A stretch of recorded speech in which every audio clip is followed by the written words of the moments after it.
3 o'clock on this Tuesday afternoon. Maybe this should be the new one to start things off. Welcome aboard the Post Game Show alongside Elijah Campbell. I am Jay Phillips. I feel alive. You know, we need some lasers and stuff beaming across the beautiful Herndon Chevy studios here. Can we get Herndon Chevy to maybe pony up just a little bit more? I don't know which of our fantastic sales representatives works with the folks at Herndon. Yeah. But, you know, I mean, hey, for a little more, Herndon, would you want to turn the studio into some type of, you know, European disco?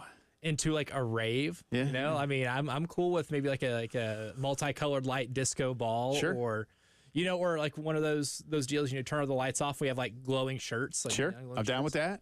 It'd be awesome. You know, smoke machine, lasers flying through, different colors, thumping to the beat. Yeah. I'm here for that. And then we can maybe graduate to some pyrotechnics, which indoors is always a good idea. Yeah. I got a feeling the lawyers get involved at that point, you know, insurance matters and such. Yeah. And I'm not signing that waiver. But their job is to say no. So really, It's true. It's just their job to say it. We don't have to we probably should abide by it. Yeah, that's a fair point. That's a fair point. Talk ourselves out of a bad idea here. A lot to get. Well, hey, that's why you have these conversations. That's why we say it out loud. You flesh it out and see what happens. Throw it, you know, float the trial balloon. And then when the trial balloon bursts, you say, oh, well, back to the drawing board. But Elijah and I have said that we will be coming up with a full-time Open the Show song. Could be one from the archive. Could be something we haven't used yet. We don't know, but we'll be doing that here in the coming weeks as we get into the summer months. A lot to get to, though, today as we continue the discussion around Carolina baseball. Obviously, yesterday, Mark Kingston let go after 7 seasons, and immediately we turn to who replaces him. How long does that take? Last time there was a coaching change with baseball, it was nearly a month, maybe not quite. I don't expect that to be the case. You know, I don't know from a PR perspective, you know, like this weekend, you got the Supers. They start on Friday. 4 of them start on Friday. The next 4 start on Saturday. And then the World Series starts next week. So if you don't have a coach by next week, this is me talking. I've not said this is part of their strategy or anything like that. Okay. This is just me talking, but We're spitballing. But you'd like to have some kind of national PR hit when you hire your coach. Mm-hmm. You'll likely have more eyeballs when the College World Series begins than you will on the Super Regionals on the 4-letter networks. But at the same time, if you wait, let's just say you have your guy ready to go by this Friday. You're not waiting a week.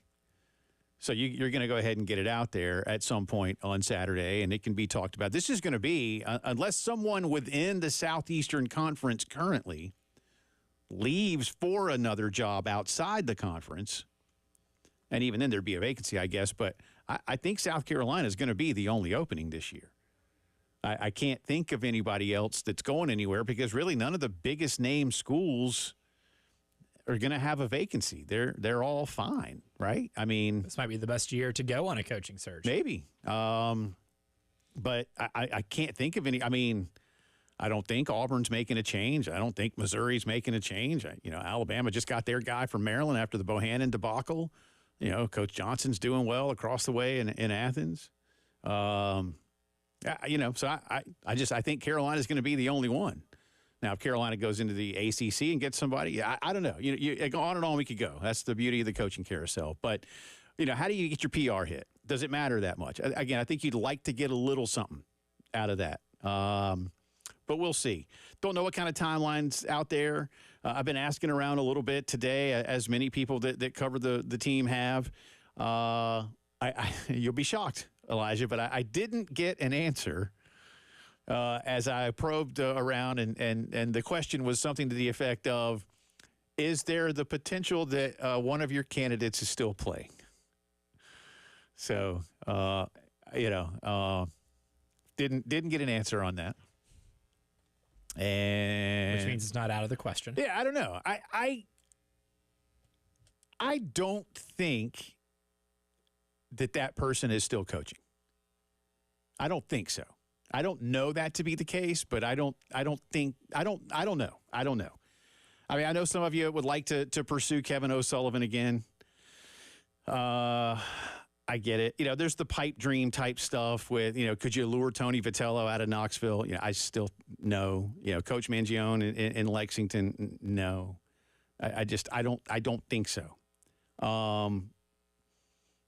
Quite honestly, again, I think that you've got 3 guys in the state of North Carolina that in some form or fashion should be your top 3 candidates, and I like Dan McDonnell a lot too. Mm-hmm. So really, one of those 4, in my opinion, is going to say yes to you. Oh, yeah. Provided that you offer up what's necessary. And that's not just about what they make. You could probably get them to come here at roughly the same amount they're making, a bump. And a bump would be justified. You're switching jobs, and technically you're moving up. Mm-hmm. Right? Yep. This is an upgrade over everybody. Yeah, I mean, Dan McDonnell might be the one, but Dan's already making a lot of money. But Dan's been to the World Series a bunch. The difference with Dan is that he's not been to the World Series since before COVID, and they've only been to the tournament once since COVID. And there's some luster lost there, as we have talked about. But I like Dan McDonnell a lot, and I'll make the point I made yesterday. When people would say to me the last couple of years, as some of you began to get the get rid of Kingston ball rolling, I was like, well, listen, you better go get Dan McDonnell. But if you're just going to replace Mark Kingston with the next Mark Kingston, then you're not doing yourself any favors. You can't afford a lateral move right now. No, and that's why, with all due respect, that's why I have said, it's not that I don't like these dudes, but that's why Monty Lee's not, in my opinion, the right choice.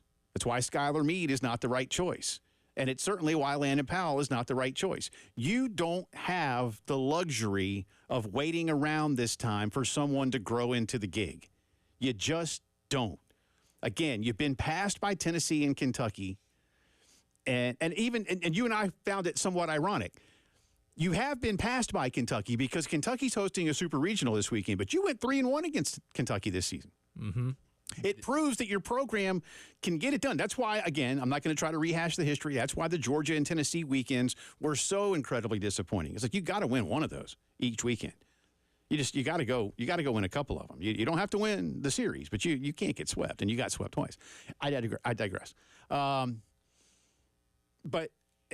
so look, some of you, I understand why people want those names, and I've seen. Our buddy Lou Bajak had a piece, about how many recruits we want Monty Lee. I get it. Monty's a great dude. When you're around Monty, you talk to Monty about baseball, about rock and roll, about whatever. Monty's a cool dude, man. He is. But I don't know that he's the right guy for the job right now. And I think some of the reasons that are out there are pretty obvious. I mean that only from what's factually available in front of us. Same thing with Skylar. And the same thing with Landon. I understand why people want Landon Powell. But Landon Powell's not Kirby Smart. Landon Powell's not Bear Bryant. Landon Powell's not Roy Williams. It's great to call someone back home to the old alma mater. But Landon should go get the Winthrop job. It's a good step up. Might even call Matt Hogue and see if Matt's interested in hiring him at Coastal. But you know what? I don't know if Landon's ready to coach Coastal yet. And here's one reason why. The Coastal Carolina Chanticleer baseball program has won the College World Series, and it is hard to bleep and do. Charleston Southern's open. That's a D1 job. The Citadel is open. That's a D1 job. Landon needs to go get one of those. If he doesn't want to step away as a head coach, and I wouldn't blame him at his age, then you need to go be a head coach in D1 at the lower level. I come back around to my Jamie Chadwell analogy. Jamie Chadwell was not ready to be a head coach in the Southeastern Conference, despite his offensive prowess and what he was doing at Coastal. He'd never worked a day in his life in the Power Five. And these hires, somebody said to me, when aren't hires crucial? I said, this is a crucial hire. You can put varying degrees of how crucial a job opening might be and the job you're filling in and the person you're filling it with, et cetera. And right now, for this program, you're at a crossroads like you've never really been at before in baseball, when it was time to part from June Reigns and you hired Ray Tanner, the SEC was hard, but it's not what it is today by any stretch of the imagination. Georgia had sort of backdoored into a title in the early 90s. Skip Bertman was on the rise. I think Florida had gone to a World Series. Todd Helton was doing his thing. But it wasn't, and State had their deal. You know what I'm saying? But it wasn't like, but today, again, y'all, 11 teams went to the tournament, and the other 2 that are coming in went to the tournament. That's 13 of your 16. And there were only 12 schools in the SEC at that time with those 2 coaching changes. That's before A&M even comes into the conference. Right. They were a top 5 seed in this year's tournament. And now you're adding, Texas, who's down here. They're going to be probably in a pivotal coaching search potentially. And Oklahoma. I mean, who hosted a regional. I just look at it and I say that you don't just need to have somebody that can, quote, hit the ground running. You need somebody that can come in here and can hit the ground like Usain Bolt. Yeah, running fast. I mean, that's what you need at South Carolina right now. You don't have time for somebody to get up to speed. And that's going to cost you a lot of money. And on top of that, not just to pay them and their staff, but if you read a lot of the things that are going on around college baseball and around this search in particular, South Carolina is going to have to upgrade the facility, and South Carolina is going to have to upgrade the amount of money it uses for NIL. That's how you be competitive in 2024. It's just where it is. It's just where it is. 803-404-6100. Love to hear from you about this. Jack Veltri will join us in a little bit. Looking ahead to tomorrow's program, by the way, want to go ahead and throw this out for you so you won't miss either of them. Always a pleasure to have our good friend Ryan McGee of ESPN on the program. He will join us tomorrow in the 3 o'clock hour. He covers a lot of college baseball. We'll talk with him more about kind of a philosophical discussion of the SEC and how he sees South Carolina. Ryan lives in Charlotte. Ryan knows a lot about this program. And what it means. We'll get into that with him and a few other things. And then tomorrow with the very latest, our good friend John Whittle. So, between what Jack is doing, what David is doing, what John is doing, we hope with those beat guys that we've got you covered. And again, Elijah and I doing our digging to try to find a few things as well. So, nothing imminent at this point. I don't expect this to be some kind of protracted 3-week search. And to be fair, last time Kevin O'Sullivan was part of that search, and he was still active as he is this week. So is he a part of it all again? I couldn't tell you that. I do not know. Like I said, I'm asking around, and I'm not getting those answers at this point in time. But it's not for a lack of trying. The calls are made. We can't confirm. The calls are made. I know you've got a poll question today. I also want to come around to yesterday's poll question. So we're going to get into some of that for you. But before we hit the break, today's poll question. So what we're going to be doing is a coaching candidate bracket, because there's, on Twitter, you only get 4 options for polls. And there's a lot of different names. There's as we learned yesterday, some fans would like to see a former Gamecock in the position of next head baseball coach. Some would like maybe an assistant. There's some various names that have been thrown out there. So we're going to do it, day by day for the next 3 days. We're going to put 3 names in each bracket. The winner of each one, by the last day, we will have all 3 of them, the winners, into a final, ultimate, who does the fan base want to see as the next head coach type deal. So today, Joe Torre. Day 1, Joe Torre's not on this one. Him and Bobby Cox are they're TBD. All right.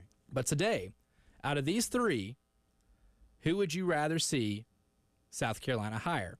Tom Walter from Wake Forest, Cliff Godwin from ECU, or Monty Lee? We have 348 votes. There's 20 hours left in this poll, so you can get in on it at 107.5 The Game. Yeah. And right now, Cliff Godwin with 45% of the vote. Oh, my. Monty Lee at 32. Whoa. Tom Walter at 22. Wow.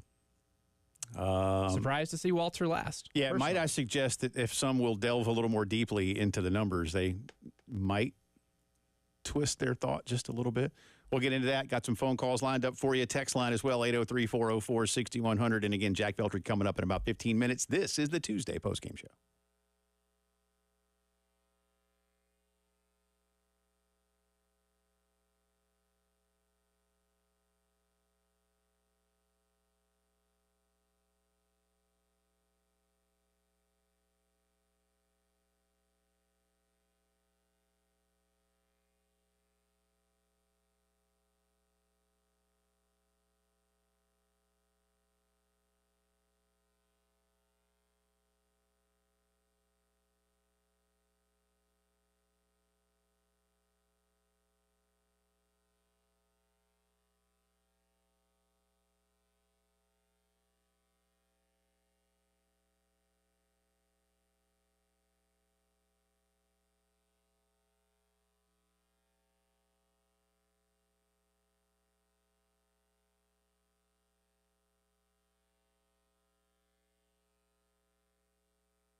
Welcome back in.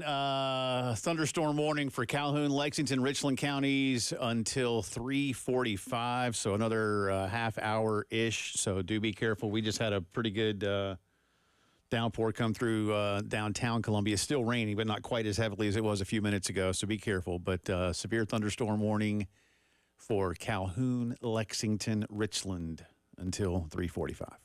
Yeah, I can confirm. We could use the rain. Yeah, rain's a good thing. Yeah. Yeah.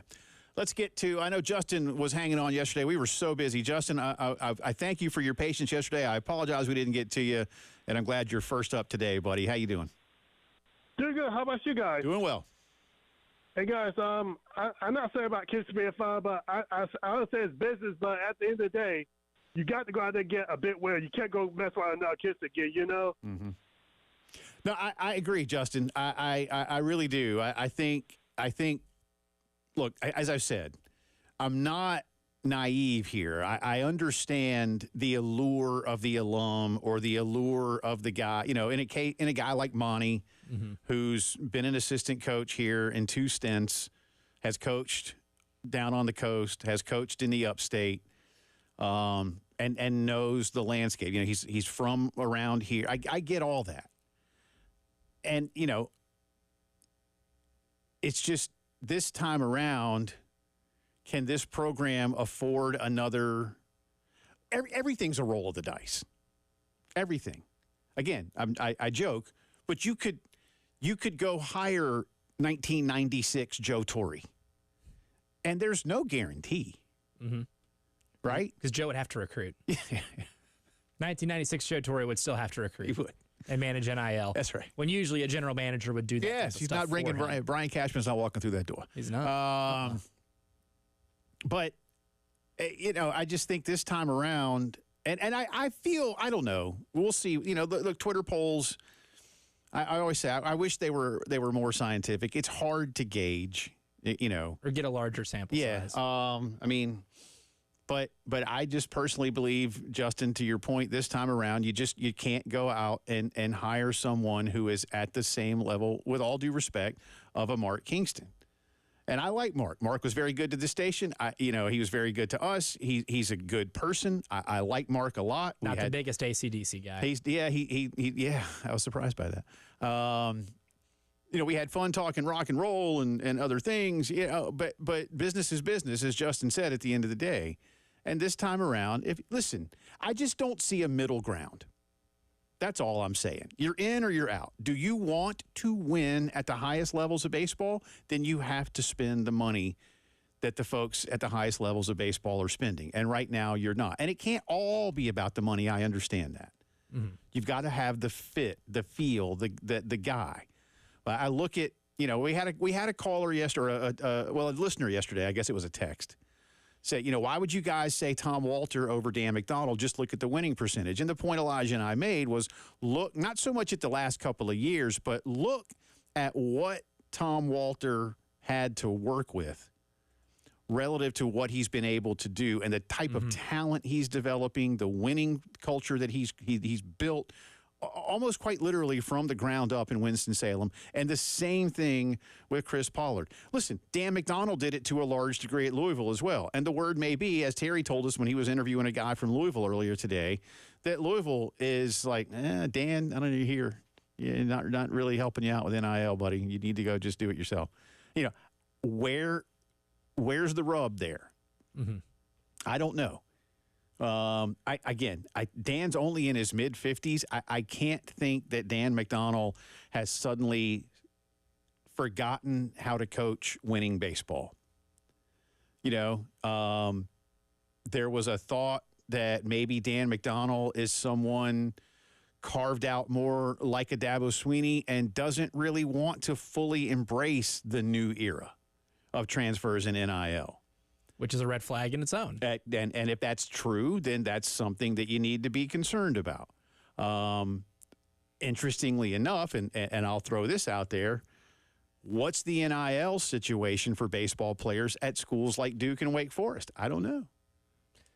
I know what Jay Johnson's got going on at LSU. I know what Tony Vitello's got going on at UT. And it's called big help. It's a lot of money. They crowdsource pretty well. And the thing with Tom Walter, for comparing and contrasting Walter and McDonald here, if we're just trying to use context clues, right, to determine, how these guys are as recruiters in the modern era, I mentioned it yesterday, but the recruitment of Chase Burns to get him in the transfer portal to come to Wake Forest, who probably the best right-handed pitcher in the country this year, you got him to come to Wake Forest and leave a place like Tennessee, where not only does Tennessee have deep NIL pockets and resources, everywhere, they also got him out of his home state. Yeah. And that's a pretty impressive thing on its own. And with McDonald, you kind of have to ask the question, is he not recruiting well enough because he's not given the help that he needs from the administration, or that maybe the NIL at Louisville for baseball is just so far behind because it's all hands on deck to get that total firestorm of a basketball team back to where it used to be, because that's obviously what they care about. And that's what I think that's what's happening at Louisville to a large degree, is that every available, quote, extra resource, it has got to go back to getting Louisville, near the top of the ACC, so they can be near the top of the national basketball conversation, because that is what they want to do. And it won't be that you forsake baseball, but hey, we only got so much, even at a place like Louisville where sports money, it flows pretty well. Again, that's a money town. Papa John gave him a lot of money. He gives them a ton of money. I mean, he does, but there, like I said, Sanders, there's a lot of money in Louisville, Kentucky, a lot, and it's baseball just kind of falls. It's just not their thing. That's all. It's just not their thing. At South Carolina, at LSU, it is. At Tennessee, it's becoming. It's not. It won't ever be. Listen, football will always be LSU's first thing. Football will always be Tennessee's first thing. Carolina's first thing, even. But I've talked before. Until recently, when I'd go to like media days, it was funny how many people I would see that were kind of like not jealous, but like would marvel at the fact that those of us in Columbia and Baton Rouge could drive so much of our spring with baseball, because even in other SEC markets, it's like you talk about it a little, but here it is treated in the spring a lot like football is. Same thing in Baton Rouge. It's taken very, very seriously. Wait till Texas comes in, because the folks in Austin treat it that way. And they love football too, by the way, in case you didn't know. And now it's starting to happen in Tennessee. I talked to my buddy Josh Ward the other day. The folks in Knoxville now, Tony Vitello has become a rock star. When we had Vince on from he the used Sports that Animal. word. Yeah. He used rock star. So you got to have somebody that can come in like that. By the way, on Tom Walter getting Chase over to Winston-Salem from Nashville, he's also a hell of a developer.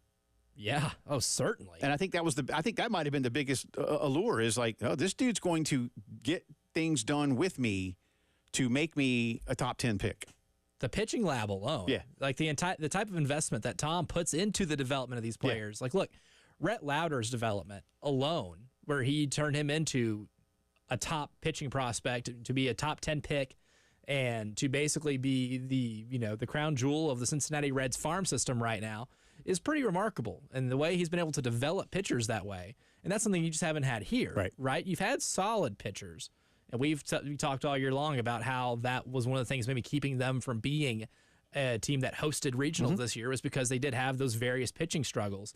But if you're able to recruit well and bring in the talent and then develop them with things like the pitching lab, which will also, like we've mentioned before, require the, assistance of your administration. Yes. You got to be able to get that cooperation, because that stuff costs money and probably not very cheap. And, it's impressive that Tom was able to make the pitch to Wake Forest for Wake Forest to implement that, given the school size, given maybe the lack of athletic department funding that you have at places like South Carolina even. So that's something to look at, something that I definitely, when it comes to looking at pros and cons, it's a huge pro on Tom Walter's rap sheet. The latest on the coaching search with our buddy Jack Veltri at Gamecock Central. He'll be with us on the other side. You're listening to the Post Game Show.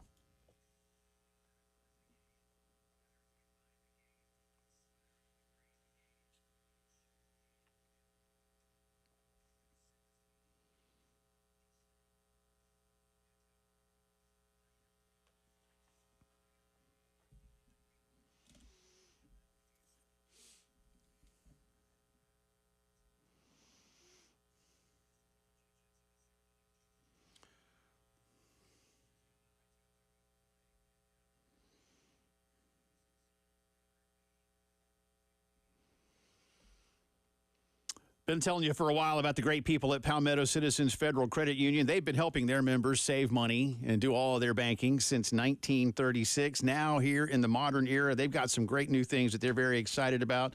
Their streamlined website has been updated. It'll provide you with better user experience, make things a lot quicker when you need to maybe pay something off, move some money around. Their new mortgage servicing has begun since the spring. Now, those folks with a mortgage at Palmetto Citizens can have access to a digital platform that makes payments and account information a whole lot easier to navigate. A new online and mobile banking system coming up this summer. Again, streamlining that process, modernizing how you do your online banking, and so much more. So again, whether it's your checking account, savings account, credit card, student loan, car loan, mortgage, equity line, money for any reason, do what we've done with my wife and I, and that's use Palmetto Citizens Federal Credit Union. Great people. Check them out, palmettocitizens.org.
Sorry, as I come on the air, for those of you watching on YouTube, I dropped my pen. Need that. I can't. I'm that guy. I got to keep hold of this thing. So right as we came back, You're like me. We talk with our hands a lot. And I do. Sometimes I need the prop. Need the prop. I can't do without it. It's like a fidget toy. I don't know how Jack Veltri is about that, but as he gets older, he'll need a prop for his job as well. Always appreciate Jack's time covering Carolina baseball. How are you, sir? I'm doing good. How are you guys doing today? Doing all right. You've been busy first covering the team, now covering this in terms of Mark Kingston being let go yesterday. Were you, like some of us, maybe not surprised, certainly, with the result, Jack, but how quickly this happened after the conclusion of the season? I think we all knew it was coming. It was time. I think the only way it wouldn't have happened, in my opinion at least, is if he had made it to a super regional. But obviously that didn't happen. They, just got embarrassed in the final game of the year, in my opinion, just had no answers. And I think the way in which South Carolina's administration acted, Ray Tanner getting this done, was a little surprised. Not totally. I thought maybe it would happen like maybe Monday afternoon, Tuesday. But just the fact that they got this done, ripping a Band-Aid off real quick, I think it was the right decision to you knew it was going to happen, so why wait? Just get it done and move on. We had a caller yesterday suggest that this is not so much defending Mark Kingston, but saying if you don't already have that big name replacement lined up, this could prove to be a mistake. I'm not saying I agree or disagree with that, but is there a feeling that Coach Tanner may already have zeroed in on that top 2 or 3 candidates, and this should move quickly? I think this has to move quickly, for one, just because the transfer portal is already open, and it's only open until July 2nd. So, I mean, it's time's of the essence here. And look, this is Ray's third try at bringing in a baseball coach that can get this program back to Omaha. And if he doesn't already have guys like on the phone, like in line to speak to, I think that would be crazy. And now I'm not saying he doesn't. I definitely think he does. I mean, look, there's coaches around the country right now that should be in line for this job, that their season's over, so they're waiting for the phone call from Ray, and it really is time to just step up here and try to hit a home run, because that's what they need to do in this third go around. And Jack, one thing that Jay and I have mentioned here in the last 24 hours is certainly the importance of the hire, given that you get Texas and Oklahoma coming into a league that already got 11 teams in to the NCAA baseball tournament. So it's certainly not going to get any easier. And when it comes to recruiting, you're going to have more competitors now than you've ever had at any point of your program's history. What's, I guess, kind of the type of coach when it comes to this coaching search that you think Ray's going to really hone in on? Because there's just so many more factors now in terms of NIL, the expansion of the SEC, a lot of factors that exist now that Ray didn't have to take into consideration whenever he brought in Mark. I think the biggest thing you need to look for with the next coach is that he's proven himself. He has a track record that is more than just a 42-win season at USF. I think you need to be. I mean, that's the thing with Kingston, was that he had a good year, a good little run at South Florida, but that was really it. You want a coach that has done this. They've turned around programs and been to the top. If not at the top, then consistently winning, because that's something that South Carolina has struggled to do over the years. It would be making it to a super regional one year, then missing the postseason the next, and then getting beat in a home regional. It's time to find someone who has a consistent track record, but on top of that, they know how to handle the NIL side of things, how to handle the transfer portal, and how to get the most out of guys. Because I think you're going to see a lot of turnover probably with the next coach that comes in, and they also have to figure out, okay, who do I want to stay? How am I going to figure out a way to keep Ethan Petrie around and other big names like that? There's a lot of different factors that go into it, but for me, the big one is you got to get someone that has done it before. They've been at different programs and won where they've been. Talking to Jack Veltri at Gamecock Central as the baseball program at USC looks for its next head coach. You mentioned Petrie right there, and a lot of people are going to say it's going to take NIL. So I don't ask about him specifically, but Jack, this program's going to need a massive infusion of money for coaching budget, recruiting budget, facility upgrades, and NIL. Is that money available at a place like Carolina right now, as Shane Beamer and Lamont Paris and Dawn Staley and others need that same level of support?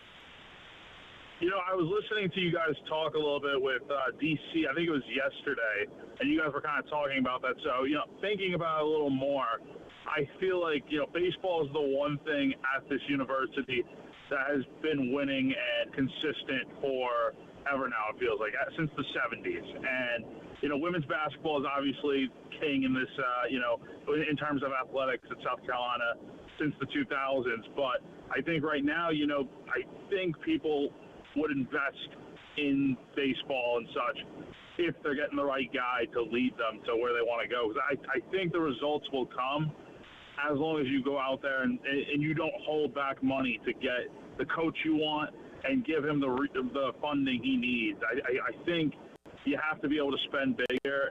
And, look, I think Founders is a great ballpark, but there are definitely other ballparks around the SEC that are more modern.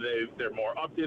I think about Florida with the whole Kevin O'Sullivan thing in 2017 when he won a national championship and they built a brand new ballpark that I've now been to on 2 separate occasions.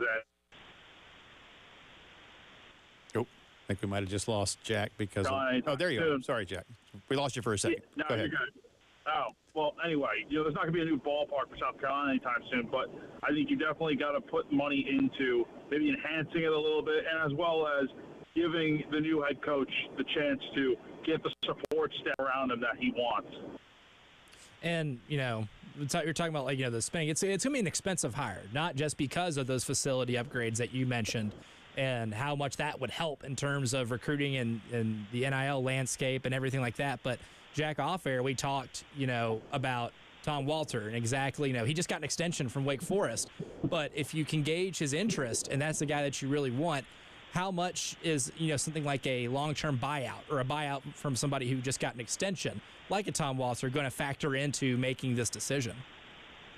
Yeah, and it seems like with Tom, from obviously he was one of the many candidates that were in a position to become the next head coach before Kingston got hired. And I think there's always still been that interest with Walter, from what I understand. And I think if he's interested in this job, do what you got to do to go get him. Because in my opinion, I think he's the top candidate that I would go after. He turned Wake Forest into a real contender, and he got them to the College World Series twice, I believe. So I think you got to do what you can to go get him. And, there might be you might have to go out and give a bigger buyout and all that stuff.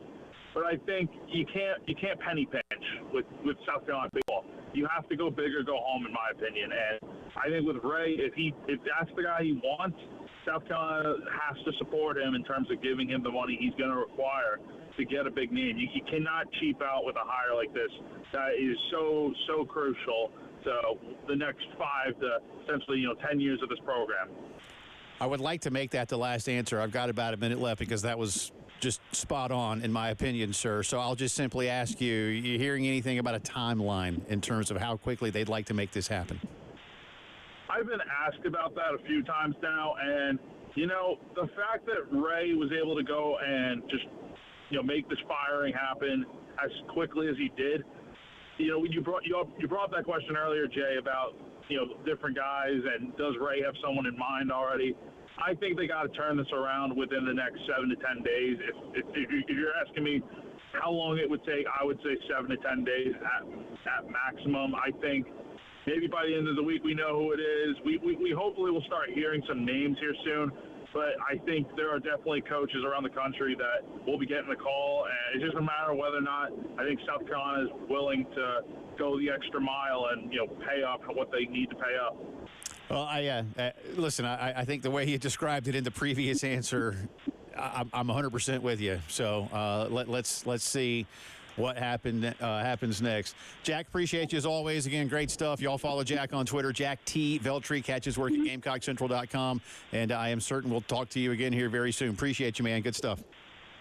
Appreciate you guys. Have a good one. All right. That's Jack Veltri. We'll come back with some thoughts on that. And again, I want to get into yesterday's poll and today's poll all at the same time. So a lot going on around Carolina baseball. This is the Post Game Show.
Welcome back into the Post Game Show on this Tuesday afternoon. Thanks again to our buddy Jack Veltri for joining us as we continue discussing South Carolina baseball's coaching search.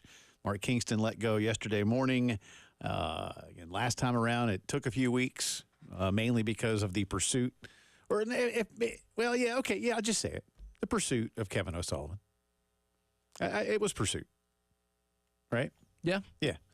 And then when you realize that wasn't going to happen, all right, what's the backup plan? This time around, I don't foresee that. I think you have a better list of backup plans, and that might be a direct result of what we talked about earlier, with not many large vacancies being open. Yeah. Yeah. I mean, he might be the biggest vacancy in college baseball. I think so. Because I don't know of any other ones that are open. Texas maybe in the next 48 hours? Maybe. That one might still require more time. I mean, they're done, so. And they were a 3 seed. They weren't particularly good, and that's a place that, demands being good in baseball. I'll come back around to that one in just a second. Poll results over there? Yes, absolutely. We'll put a pin in that. Yeah, I want to come back to that. But the poll today, so if you missed it, we're doing like a coaching candidate bracket, right? So we'll put 3 candidates for the next 3 days on the poll, and then on the 4th day, we'll have the winner of all those three polls to determine really what the fan vote is on who you think the next Gamecock head coach should be. So for today's poll, the 3 coaches we have are Tom Walter from Wake Forest, Cliff Godwin from East Carolina, and Monty Lee, who is your interim head coach right now. We've got 382 votes, so a decent sample size. 43.5% say Cliff Godwin from ECU, 33.8% say Monty Lee, 22.8% say Tom Walter, and on our text line, our Firehouse Subs text line, we did get a vote from Jeremy, who says it has to be Cliff Godwin. His proven track record is unmatched. He will be leaving his alma mater, and has said he would love to be an SEC coach one day, but would prefer Ole Miss. I think his time is running out to enter the SEC, and I hope he sees the opportunity that South Carolina presents so we can get him, double his salary, pay him $1.2 a year, and let's start winning championships again. Hey, listen, he's a great coach. That's why I say I think your top 3 are all currently employed in the state of North Carolina, and I, like I say, I say top 3. I want to put Dan McDonald on that list of 4. I think he's there. Yeah, I think that's definitely a name. Because I've been saying his name for a long time. So 3 are in North Carolina, and Dan's in Louisville. And I think if you have to go away from them, it's because you either chose to or somebody else came along that you didn't expect. And I don't want to say a name because people will think, oh, well, is he a candidate? But if it's someone at a program that's more established right now than any of those are, and a coach that is more experienced or that you feel could be that splash hire you're looking for. And this wouldn't just be a splash. This is like a boulder in a swimming pool kind of a splash. An atomic splash. Yeah, then okay, you go for it. And I don't know that person is available to you. But again, you can find out pretty quickly. It's not hard to call an agent. It's not hard to call an agent. An agent says to the client, hey, you want to talk to him? You want me to talk to him? Agents love to talk. Yeah. No, they love. Yeah. I've seen Arliss. Because if nothing else, they talk a lot. I love that show. Good show. We got a hit on the Twitters that I want you to get to as well. That's right. Yes, Ryan did hit us. Wow, grammar. Did hit us on Twitter and says y'all are making too big of a deal about the facilities, bells and whistles, and more investment into the program. The baseball program already has the pitching lab, but also a hitting lab by Maven Baseball. No. I mean, if that's how you feel, it's how you feel, Ryan. And they do have stuff. I'm not saying that. We're not saying that they're broke. It's a solid. It's a solid facility. There's no doubt. Those that know this conference's baseball landscape better than I have told me that there is no question that Founders, and this isn't about like pavilion seating for fans, or more concession stands or cleaner bathrooms or something. I'm talking about the baseball facility part of it for the kids, for the development. And I'm told that Founders across the board, including some enhancements for fans, could use, and we said this yesterday, $5, $6, maybe upwards of $10 or $12 million Gainesville, Starkville, Knoxville, all these places are Kentucky Pride Park up in Lexington. I mean, these places you have to keep up. And right now, from what we're told, what I've been told by those who travel the conference a lot, that Founders is now, it's in the upper half, but it's not, premium. You look at what they do at Alex Box, you look at what they do at Baum. Again, Texas is coming into the league. Enhancements are fine. I don't think we're making too big a deal of it. These are the things that you have to. And listen, when you have a facility that's detached from campus the way it is, it may need to dazzle just a little bit more than some other places. It might be part of taking somebody away from the school they're currently at. You never know. The promise of more is a good lure. We'll get into to more of this for you, some more poll question info to get to, and whatever else we got going on. You'll see.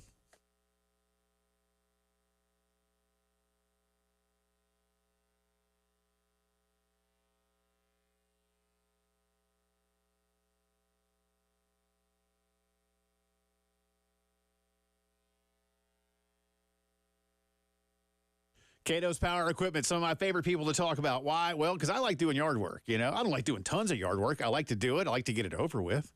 And that's why my 30-inch Toro Time Master has been a great addition to my landscaping arsenal at the house. They've now got them that are battery powered. They've also got them that are even bigger for you professional landscapers out there.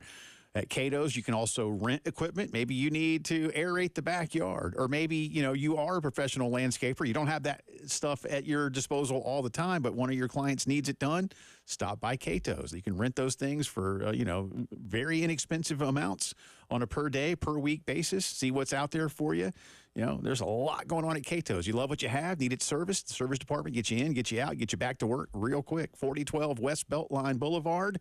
And you can learn more about what they do all the time at catospowerequipment.com. Go see Ben and Matt and the crew at Cato's.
4 o'clock on this Tuesday afternoon. Welcome back in. It's the Post Game Show.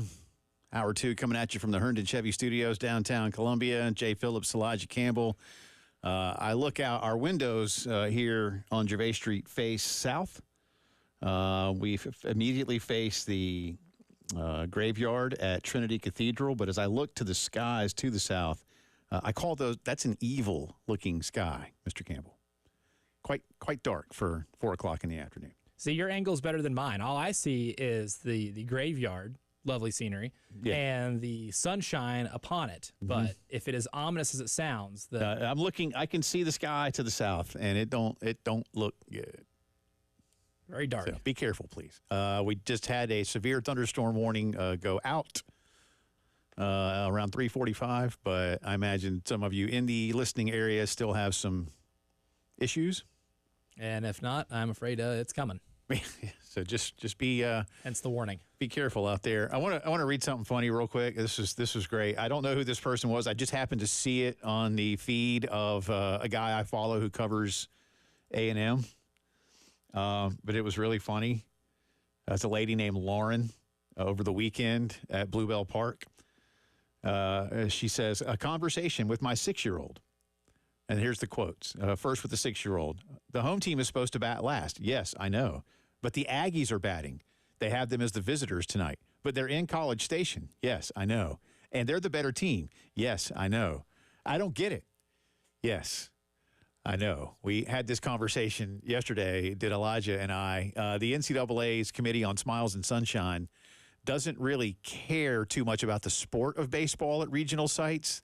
To them, just being in your home ballpark is enough of a, quote, home field advantage, not taking the opportunity, in my opinion, through the decades to recognize that there is, while mild, an advantage to being the home team in the sport of baseball. And I said this yesterday a little bit, but I'll say again, if there is any point where the home team or higher seed has earned the advantage, or really either team has earned the advantage, then they should be the home team. Follow my logic here. I'll tell you what I'm talking about.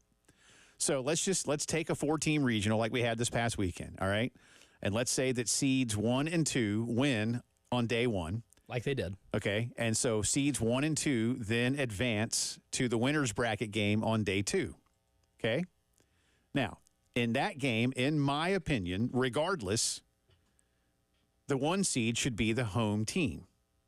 But now let's say that the 2 seed wins that game, and that the 2 seed then advances again into the regional final from the winner's bracket. 2-0. Okay, so the 2 seed is 2-0.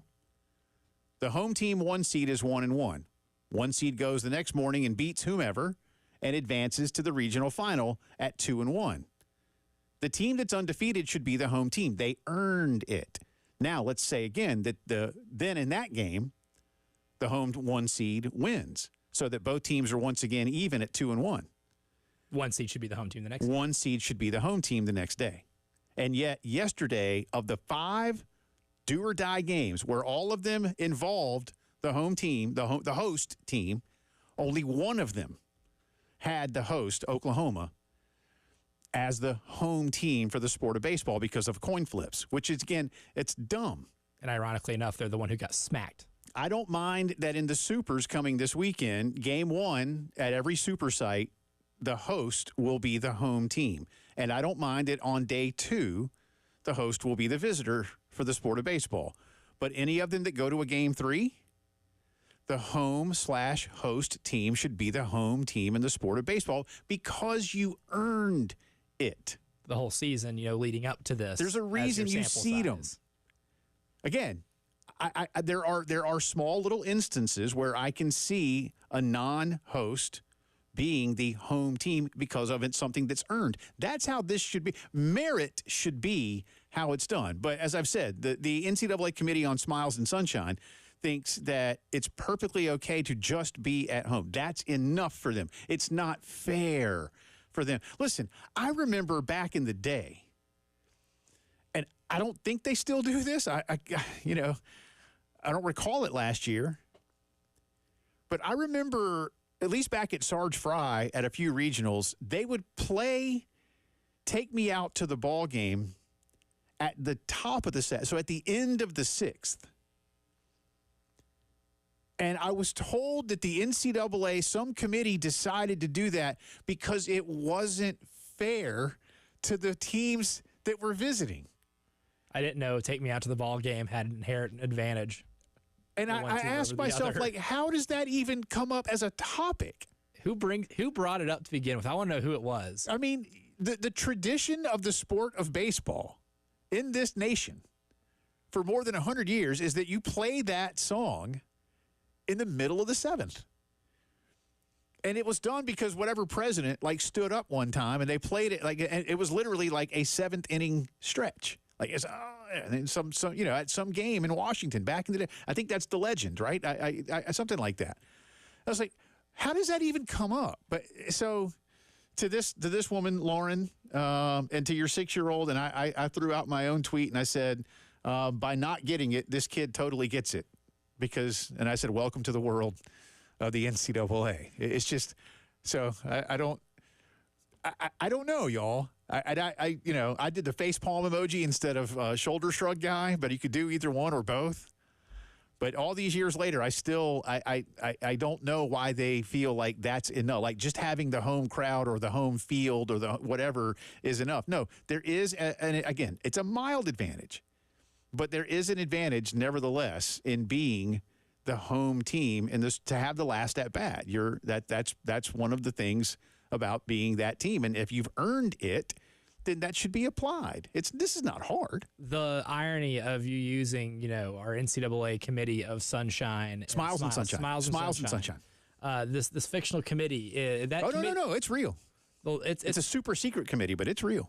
It's just as it's just as real as their Committee on Common Sense, which also very super secret, and just judging by the base of the work, you would never know that it does that they do anything, that they actually implement any legislation on common sense, because they don't have much of it. This is a nice microcosm of exactly how the NCAA can't get out of its own way, whether it be labor, right, or postseason structure. It just doesn't make any sense. Again, why seed the tournament? Just have everything be a coin flip. At that point, why have seeds? Where's the advantage? It's the NCAA basketball tournament. Just flip a coin on who wins. Yeah, you get sure. At that the point, location, just flip the coin, and then one team gets to go. Just home run the EBPI, man. That's right. Well, it would get it right anyway. So honestly, that would be saving us a lot of time, but it wouldn't save us money. It actually cost you money because selection show Sunday night, and then Monday afternoon around 2, fire up the EBPI computers. It's the biggest issue there. And then, in the 7:10 block on SportsCenter, hey, here's your champion. Yep. Congratulations, Seton Hall. You've won the NCAA tournament. That's right. And the occasional, Tulane Green Wave being your national champion. The only unfortunate part of that is then, because it would be so correct, we wouldn't have anything to talk about and argue about. Yeah, I guess you got to play. And we're out of a job. But I thought that was kind of funny. Also today, I don't know how I feel about this, and we need to be careful because we could probably go down a really deep, dark, scary rabbit hole. Wouldn't be my first time. Like the rabbit in Holy Grail, And I don't really want to see that rabbit right now. According to our buddy Matt Hayes, who lives in Jacksonville, the Florida High School Athletic Association has approved NIL for high school players, and he added there will be high school players who earn more than their coaches. I can't say I'm against it. I'm not for it either. I guess that puts me on the fence, and I don't like really being on the fence as someone who, for part of his job, is paid to give an opinion. Mm-hmm. My question, Elijah, would be how does this help? Like, with college, I get it. For years and years, we go back. Yeah, like I said, when there was a Marcus Lattimore jersey, a Ryan Brewer jersey, a Connor Shaw jersey, a Jadeveon Clowney jersey, on and on and on and on I could go. I wish those guys had gotten a cut of their jersey sales. They didn't. But now, again, if you barbecue restaurant, car dealership, whatever, that's what I think NIL should be. and these are adult Americans. High school kids are not adult Americans. Now they can go work. You can get a job at 15 in most states, right? Certainly 16 for most states. My question would be, how does NIL in high school help?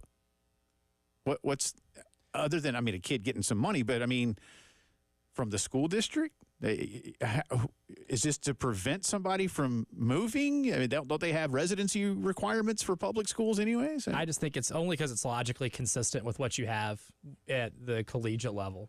And just because something's, law, because you trickle can down to do Pop it. Warner, man. I mean, Just because you can do it doesn't mean you can or you should. You've seen Jurassic Park, right? I have. Great film. There's a scene. Jeff Goldblum. I only like the original though. The other ones I think suck. Yeah, they're not. The first one's The first one is amazing. That's the only one you really need. Yeah, the first to one watch. is brilliant. It almost reminds me of the scene where Jeff Goldblum's sitting there after the presentation, said, you and your scientists were so occupied with whether or not you could do this, you never stopped to ask yourself whether or not you should. Anybody that is wanting to give a 15-year-old an NIL deal, you're so occupied with whether or not that you can, how about you stop and think about whether or not you should give money, that like a lot of money. Like, look, if it's like $50 or whatever to play catch with some local kids at the First Baptist Church down the road, whatever. But if we're talking like actual, several thousands of dollars to give to like a 15-year-old, you give me like $50,000 as a 15-year-old, I'm spending it in the worst way possible. Right. I don't even want to know. And am I showing up at practice the next day?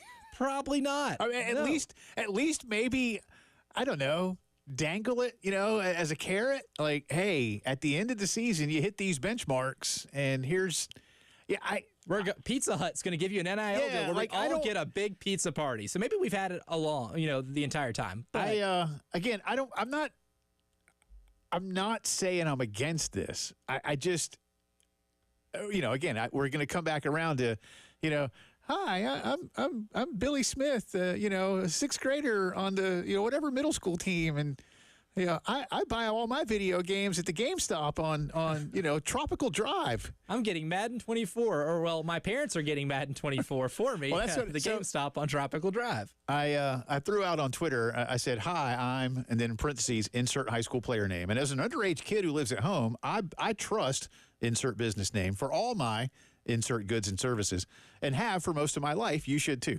Who's buying that? See, that's the beauty. Their fellow kids who also live at home and don't have a job. That is the beauty of this, is that we have the freedom to make really bad financial decisions. And if I'm a company and I want to use a spokesperson to be like, the 15 or 16-year-old offensive tackle at York Institute in Jamestown, Tennessee, I can. Yeah. I might not just be getting a ton of return on investment. I feel like this It shouldn't stop him from getting it, though. Yeah, and I don't know if the Florida High School Athletic Association has purview over the private schools in Florida or just the public schools. I haven't honestly done a lot of digging into this. This would seem like it could be, though, a much larger benefit potentially to private schools. And in some states, our state is not one of them, but like in Tennessee, I know because I've talked to Eric Kimry, I think up in like Maryland, New York, Connecticut, I'm sure there's other, I know there's like some of those big powerhouses in California, down at like IMG down in Florida. These are, some of the big ones in Pennsylvania, A ton of those like prep schools. Like, I feel like it would benefit those kind of schools, be like, hey, we'll put you on scholarship and here's, $1,000 because we have a Nike deal for our uniforms. Yeah, you can maybe be in a Nike ad or something like that.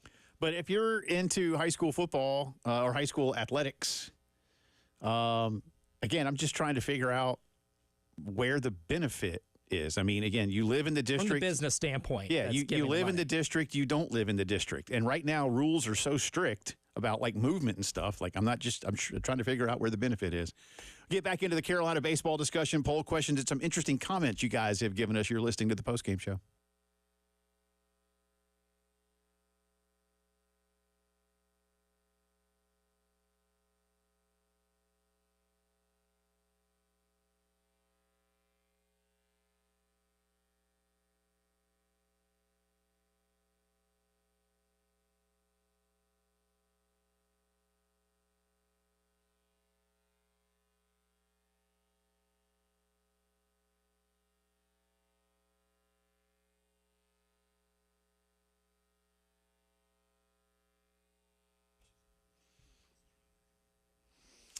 You know, one of the best feelings in the world is when it's like just muggy and gross on a day like this in Columbia, and you walk into the house and the air conditioning is just nice. And you're like, yes. You know what one of the worst feelings is? When you're walking around outside on a day like this in Columbia and you walk into the house and the air conditioner is broken. That's a bummer, man. Don't let that happen to you. It's time for you to call AAA Heating and Air. If the system isn't so old, but it's time for a little service, 803-677-1500. Roy and Dana will send one of their great technicians out to the house, get you all fixed up. They've done that for us a few times through the years for the Phillipses. But maybe it's time for something brand new. Call AAAtoday.com. That's the website. Get a free quote. You get guaranteed financing, no payments, no interest for a full year if you buy in 2024, $1,500 system buyback, and a 15-year parts and labor guarantee. Great time to get a new system with our good friends at AAA Heating and Air.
Welcome back into the Post Game Show. 20 minutes after 4 o'clock on this Tuesday afternoon. Jay and Elijah with you. Remind you, coming up tomorrow, our buddy Ryan McGee of ESPN will be with us in the 3 o'clock hour. John Whittle around this time tomorrow with the latest on the Gamecock baseball search as things are moving right along. If you miss any of our interviews, don't forget you can find them on the app or online at 1075thegame.com. Get the app. It's on the App Store. or the Google Play Store, which, again, always sounds fun, but I'm an Apple guy, so I don't ever go to the Google Play Store, but it sounds fun. If you find the Google Stop Store, you've gone too far. Yeah, it's probably too far. Or the Google Pause Store. And don't forget you can stream us as well on YouTube, brought to you and us. To everybody involved. Yeah, by our good friends at Integrated Media and Shepherd's Glass. So check that out. Speaking of Integrated Media, I'm going to call him out, in a good way, call him out. I mean, rather than just say like Michael. There's a lot of Michaels out there. There are, yeah. But our very good friend Michael Geddes of Integrated Media said CLA needs way more upgrades than Founders. Yeah, maybe. I don't know. Listen, everything needs. In terms of what needs. Everything needs. more You know, look, attention. I like the new. It's not new. What's it like? 3 years old now. The video board. And Yeah, it's a nice video board. and they got the ribbons, whatever you call those. I like the board. Yeah. Listen, I tell you, Michael. Like I've said, if there was a way to like reconfigure the upper deck with a few more suites or something. But I don't know if the cost to take something out and put something back is worth it. But I might do something like that. You've got a pretty good number of suites in that place. They're nice suites. Yeah. Have been in once. Snuck in. Sorry. I didn't get invited. When you said that, all I got is Brian Doyle Murray in Original Vacation. Oh, they're very nice tents. They're very nice suites. Yeah, that's what I'm thinking of. You need my address? Yes, sir. We'd like to send out a mailer. I love that movie. Same thing. But he does. Oh, same he does. He looks at it. He's got the watermelon. He's just dripping down his face. He looks at Chevy Chase. Oh, they're very nice tents. Sorry. All right. That's how my mind works. Mine doesn't. Yeah, I don't know, Michael. You could always upgrade a little bit here or there. They've still got some projects they'd like to do at Williams-Brice as well. So find out about the money to go around. Yeah. What needs it more at this point? But if you're bringing somebody in who's a big timer, that person's going to likely want to make sure that they've got all the tools at their disposal to bring in the most important piece to the puzzle, and that is more good players. That is going to be priority number one. If I am someone like Tom Walter, Yeah. or Cliff Godwin, or Coach Pollard, Yeah. I'd be like, so what can you do to help me bring in the players I want to bring in? I've yet to see a coach win a game on the field. They do a lot of things to push the right buttons. And in baseball, they do wear the uniforms. Yeah. So they share the uniforms with the players. That's true. Like we said about Mr. Burns telling Darryl Strawberry, you there, Strawberry, hit a home run. Okay, Skip. That's great advice. You got it. That's great advice. Got a couple of hits, varying opinions on the coaching search. Yeah, certainly. We got one, looks like a nameless texter here, says, enough with putting Monty Lee's name in the mix. If he could get it done, he would not be here. He would still be wearing orange. Fair. And not because he's in jail. No. Yeah. Clemson. I mean, I think that's fair to some degree.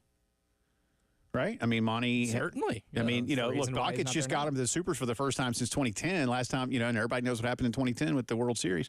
That's the last time Clemson went to Omaha. Monty had a few opportunities after he took over from Jack. Jack's last couple of trips to the regionals didn't work out well. Eric has finally gotten him back into the Supers. We'll see what happens. Florida's red hot right now, so that's going to be an interesting time. And those are two former Clemson assistants going at it. Again, I think that text again. There's fairness in the message. Mm-hmm. I would say again, with all due respect, Monty is he's probably not at the level that you are looking for resume wise at this juncture. That's what I would say. Monty's a great guy, and he knows baseball, and he knows the landscape around here. Is he the coach you're looking for? Does he check the boxes you're looking for? That's a good one to ask yourself. And look, here's the thing, too. And this isn't just related to this specific baseball team and the coaching staff from this year. I've always had a hard time with maybe justifying firing your head coach to get their assistant. right? Because the assistant coaches, whether it be football, basketball, baseball, insert sport here, badminton maybe, but a lot of the times those assistants are, they have something to do with scouting. They do a lot of the grunt work, a lot of recruiting work. So if you think you're falling really short in one or two places that affect the team as a whole, sometimes that work is done by the assistants. The assistants, bear a bunch of that responsibility. So in an instance like this, if you fire Mark Kingston because you don't like what's getting done on the field, well, Monty coaches those players too, right? Yeah. It would feel just counterintuitive to hire a lead assistant on the staff of the head coach that you fired because they too bear that responsibility of the team underperforming. I agree 100%. And I think at this juncture, you fired your head coach, you're going to clean house. I'm also hearing, as we talked about with David Cloninger yesterday, that Monty is in line for one of the 3 vacancies in college baseball in our state. And it's, really 4. Sorry, there's 4. Maybe there's 5 even. Citadel, Charleston Southern, Coastal, Winthrop, South Carolina, 5. He's in line maybe for 3 of those, and it's not Charleston Southern and South Carolina. And I don't think it's Coastal, and I don't think it's Winthrop. Got a good feeling it's the Citadel. So there's that. Have it upon good authority, which is my big belly, my big gut. That says he might be that's the chatter at this point. And we got another one out there too. Yeah. Yeah, I'll combine 2 because our guy Randy quote tweets the poll saying Tom Walter being 3rd in this is just absurd. And then I'll combine that with a text that we got from JB. He says Walter is the only candidate. And then we got one just within the last couple of seconds. Robin hits us on Twitter, too, and says, not that this makes a good coach, but Coach Walter is definitely a player's coach, and then links the ESPN article to him donating his kidney to former Wake Forest baseball player Kevin Jordan. Yeah. I said this yesterday, and I don't mind repeating it. If you're asking Jay Phillips, his top candidates, I've got 1A, 1B of Tom Walter and Chris Pollard. The difference is that Coach Walter's been to the World Series. Chris has not. Chris has won a couple of ACC tournaments, and he's been to a bunch of supers. He was a Kamar Rocker away from getting to the College World Series. They've both developed so well at a place without the resources that South Carolina has. If you could combine their work ethic and ability and track record with a place like Carolina where the school will support you. Now, the school's going to have to step up that support, but I think they will. Where the fans will support you, where the sport matters to the fan base, where you routinely can get thousands of players per night as opposed to hoping to get 1,000 people over the weekend or over a couple of weekends, then you've got something I think that could be special. Again, there's no guarantees. Look at Coach Martin at FSU. They gave him everything he needed for decades, and the man never won the World Series. Felt like he was there every other year because it's hard to win the College World Series. And for South Carolina to have done it back-to-back and then gotten to play for a third the following season, it's not unheard of, but it is rare. Rarefied air. I mean, the only teams that I can really think of, that South Carolina team that had that run for 3 straight years playing in a final. Vanderbilt did it in 2. Virginia and Vanderbilt both, they met each other for 2 straight College World Series finals. Oregon State won back-to-back right before Carolina did. Yep, against North Carolina. Was it in both? I think so. I think they beat North Carolina in both of those. So even North Carolina had a really good run in that stretch, and their only sin was not beating Oregon State in the final for 2 straight years. Like, it's really, really hard to win this thing, which is why only one team does it. Yeah, and look, Cliff Godwin's been to a bunch of super regionals, not been to Omaha again. So Chris Pollard and but what we're hearing, about Cliff Godwin is, I don't know how interested he is in leaving ECU unless it's the gig he wants. It's the biggest hurdle right now, really. If you were one of the ones that voted for Cliff Godwin, who is leading the poll after 423 votes, I don't know that he's super interested in it at this point in time. A couple other things going on. I want to get to something on the other side of the break about revenue streams. Big 12's got a new one coming up. Tell you about it coming here on the Post Game Show.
From the WIS Traffic Studios, I'm Elijah Campbell with a few accidents to get to you that are causing some delays on the roadways this afternoon. Weather certainly not helping, but we do have a disabled vehicle that's got the right lane completely blocked. That's over on I-126 westbound near Hugh G. Street, so traffic almost at a standstill over there.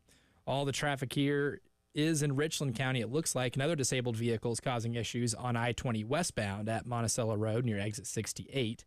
We have an object on the roadway that's causing some issues on I-77 northbound at Farrow Road near exit 19. And lastly, an accident has caused traffic backup Malfunction Junction between Bush River Road and Greystone Boulevard.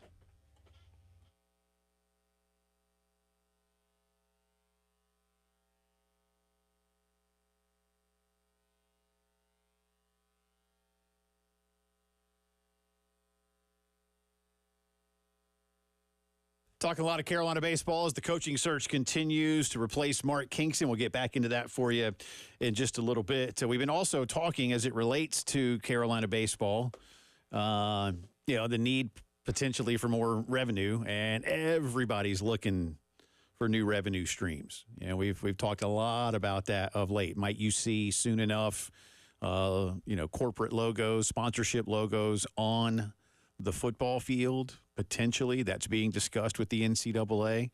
What's not being discussed, but I think is something that should go ahead and happen, like it or not. You can't have it both ways. But shoulder patches with advertising, helmet stickers for football. Especially after you got sued. Yeah, you whatever you can do to generate more revenue, you're going to have to find a way to generate more revenue. It's pretty simple. The Big 12 is getting out ahead of the curve, but not with any kind of advertising right now. This is interesting to me. Not a huge deal, and I don't know how much it'll make, but the Big 12 is going to allow schools starting this basketball season to add what they call the Hollywood seats. They will allow seating, floor seating, individual seating between the team benches and the scorer's table. This is very common in the NBA. Every arena in the NBA. Now, you might say, well, Jay, isn't there already like floor seating at Colonial Life Arena? Yeah, on the other side, next to the media table, there's some floor seating that way, but there are no seats next to the benches and the scorer's table. Now, typically in a collegiate arena, the scorer's table runs as far as it needs to run, and then immediately the two benches start on either side. What I read this morning is that the Big 12's proposal, not even a proposal, this is going to happen. Oh, nice. The Big 12 will, again, if you want to. But why wouldn't you? Mm-hmm. They will shorten the scorer's table. So, all those statisticians and whoever else is on the scorer's table, a few of you are going somewhere else. Maybe you'll have the PA guy hang from the rafters, and I don't know. Come down on a parachute or walk around like Michael Buffer. Something like that. But they're going to shorten the scorer's table. Doesn't say here, and it could depend on the arena as well, how many they'll add. Now, I don't know what you get for those per game. I couldn't tell you. I've never asked what they cost at CLA as an example. I'm sure that they are, there's a difference in price for those seats at a Laker game relative to a Hawks game. I know the Hawks are a lot more popular, but significantly, especially in their own city. Oh, we have a team here in Cleveland? The Atlanta Hawks, who've never played a home game. Again, man, you need new sources of revenue. This is a good one to me, and I would be curious to see how the Southeastern Conference, Atlantic Coast Conference, others view how it goes down. You don't want some bonehead screaming at a player or doing something stupid.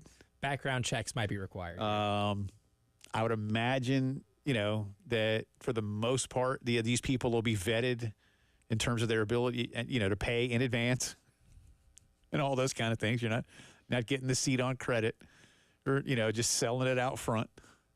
Hey, I got two on the court. Who's got $5,000? I don't know. What does that cost per game? Seriously, a couple $100, $500? Again, is it going to be, it'll be different at a Baylor game than at a, Oklahoma State game, and it'll Arizona. be different. Arizona State. Well, you got Kansas. There's some places where I think fans. I imagine there's some KU fans that would. And look, Baylor. There's money in Baylor. That would pay a lot of money to be able to hear those huddles. There's money in a lot of those places, man. And if I'm a KU fan, big Jayhawk. If I'm a big Jayhawk guy, and I got those type of pockets, I would absolutely flex on that to be able to sit next to Bill Self. Now you're not breaking the bank here. You're not by adding these, but again, what if over the course of the season that foots the bill for the NIL of your basketball program? I don't know how much it's going to generate. So and again, at Kansas, that bill is going to be significantly higher than even at K-State. Shoot, you could sell 3 seats next to Bill Self, and that might be able to get you the next best power forward the Jayhawks have had. Well, it might, man. And I mean, seriously, if you had 10 of them, 12 of them, like 6 on each side at $1,000, and then do it for 20 home games. I mean, I'm not doing the math in my head right now, but that's new money. In an era in which schools are going to have to get more creative, schools and conferences, the burden's on them, the conferences as a whole too, to be able to create more money, because the old way of just passing around the offering plate's not going to work anymore. Right. Especially now that you're on the hook for millions because of the House versus NCAA settlement. And you're going to have to spend a whole lot more, not just on your facilities, not just on players, but for this whole, getting sued by players who you didn't pay before for a long time type deal. So, look, I love it. I think it's a fantastic idea. This is a really, really creative. I don't even want to say outside the box because it's right there in front of you. Yeah, been done. You're getting this from the NBA. Yeah. Yeah. And you saw Stephen A. Smith in the playoffs, when they were playing, I think it was the Philly series, where he's sitting right next to the Philadelphia bench, and it seems to go pretty well. I'm sure he paid a pretty penny ticket for that. And I'm sure the New York Knicks. Disney paid for it. Well, the mouse, yeah. But the mouse paid a pretty penny for it. And I'm sure the New York Knicks appreciate the mouse forking over the money for that. So, look, creative revenue streams is going to be a very underrated, underlining storyline in all of college athletics here for the next 5 years.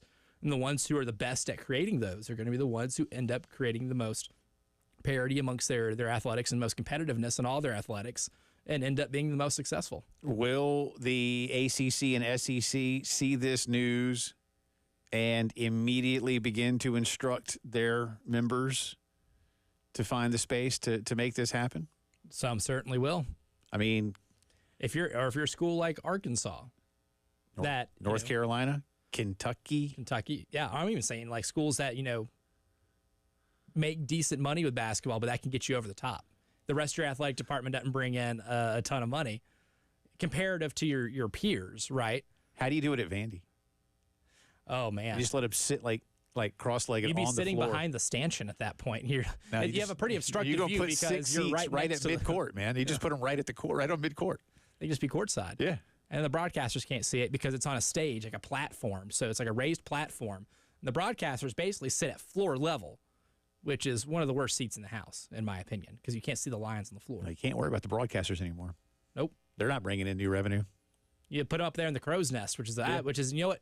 Scratch that. The crow's nest is the worst place to cover a game at Vanderbilt. Been there, done that. You are at the very highest point of the arena, and they all look like little ants playing. It's a terrible view. Absolutely horrific view. That might be where they get stuck. What would be a way to do? I mean, in baseball, you've already got good seats right behind the plate, right along the walls of the dugout. I'm not sure you could do this and get any better seating at a baseball game. Unless you put somebody in the outfield. You're then an obstacle, but you have to really behave.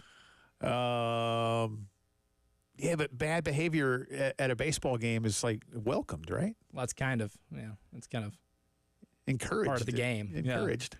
Yeah. Football, I don't know if you can do it at football. Just sell some sideline tickets. Like, hey, you want a sideline pass? $1,000. I don't know if I would pay for a sideline. You see how fast those players run out of bounds? I think there's too many people on the sidelines. I don't know how more people don't get hurt every week. Oh, exactly. Yeah.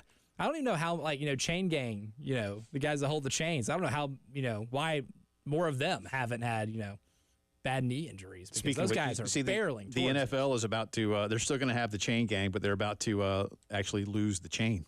It's about damn time. Yeah, they have all the information. They have all the technology, all the information and technology in the world. I think they're trying it this preseason, and then they'll see how it goes. Like, we can track how fast Patrick Mahomes throws the football and where exactly it is geolocated. All of his passes are, but we can't spot the ball. That way, we still use two dudes and two sticks and a chain that's 10 yards to be able to determine what's a first down and what's not.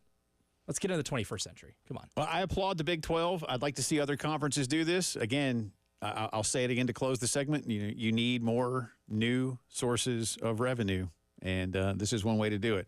I'll tell you one way from a baseball perspective not to create a new source of revenue. You'll catch my drift when the postgame show continues.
Welcome back into the Post Game Show on this Tuesday afternoon. Coming up next hour, we'll have our headlines of the day, more on our poll questions and the search for Carolina's next baseball coach. Drive around the SEC. Included in the drive around, we'll get you set up for the entire Super Regionals. We may throw that into the headline. I don't know yet. I'll check with the director of the show later on and see what he says. I'll ask the guys in charge. Thanks. I guess Jim Rome sort of hinted at this, so he kind of stole some of my thunder, but not much of it. But Tucupita Marcano is an infielder for the San Diego Padres. Last season, he was playing for the Pittsburgh Pirates. Today, he was banned for life from baseball. And it is thought that he is the first active player to be banned for life for gambling in 100 years. Pete Rose has been banned, but he was not an active player at the time of his banishment. The last time that a player was banned under the sports gambling provision was New York Giants outfielder Jimmy O'Connell. You say, Jay, the Giants are a football team. Well, they were a baseball team until the 50s. And then they moved with the Dodgers out west. Jimmy O'Connell, 1924. Pete Rose was banned in 1989. Here's the thing. Marcano is a terrible gambler. According to Major League Baseball, they say that Tucupita Marcano placed 387 bets, totaling more than $150,000 from October of 22 through last November with a legal sports book. So that's good. Unlike, dude for Shohei's interpreter. Yeah, that did it with the illegal sports book. Double whammy there. He only won, though, 4.3% of the time, and he lost all of his parlays. Now, here's the good news. Like you normally do. The parlays are designed to take your money. Yeah, that's true. According to the research, he did not use any inside information, and the Pirates say that's the case. Clearly. Yeah. And I just, he's not even a very good baseball player. Here's the thing. I mean, he's a career .217 hitter. He was injured last year when he was doing this. There's a couple of minor leaguers that have also maybe, thrown away their shot, at least a couple of them that are going to be banned for a year, but it could cost him more over time. And this comes on the heels of Jonte Porter of the NBA's Toronto Raptors being banned for life. Now, he did bet on himself, and he did, in a literal sense, if you will, he did use, quote, inside information. He used his own brain to fake an injury. His own body. I mean, talk about stupid. Gee whiz. Various levels of stupid. Yeah, that. He should be banned for only winning 4.3% of his bets too. I think that's where the lifetime ban comes in. If you're good at it, then we might be able to cut you a break. 3-year suspension. I don't get it, man. I mean, if you like to gamble, you like to gamble. This is not, I've said many, many, many times through the years, I am not at all anti-gambling. I don't gamble because you typically lose. So I just don't gamble. But I am not anti-gambling by any stretch of the imagination. Again, I've placed a wager only once. I've only bet on sports once. I always tell this story. 1997 Final Four at the Mirage Sportsbook. I was on my honeymoon. I was like, sure, why not? I plopped down $20. I lost. Because you bet on Minnesota. I bet on Minnesota at like 7-1. Minnesota basketball. Yeah, I just took the longest odds. That's all. You do. I just took the longest odds. I was like, what the hell? I'll try to win some money. And it was $20. Oh well. Although technically, I guess I bet twice because I also bet at a dog track in Florida once. And you know what?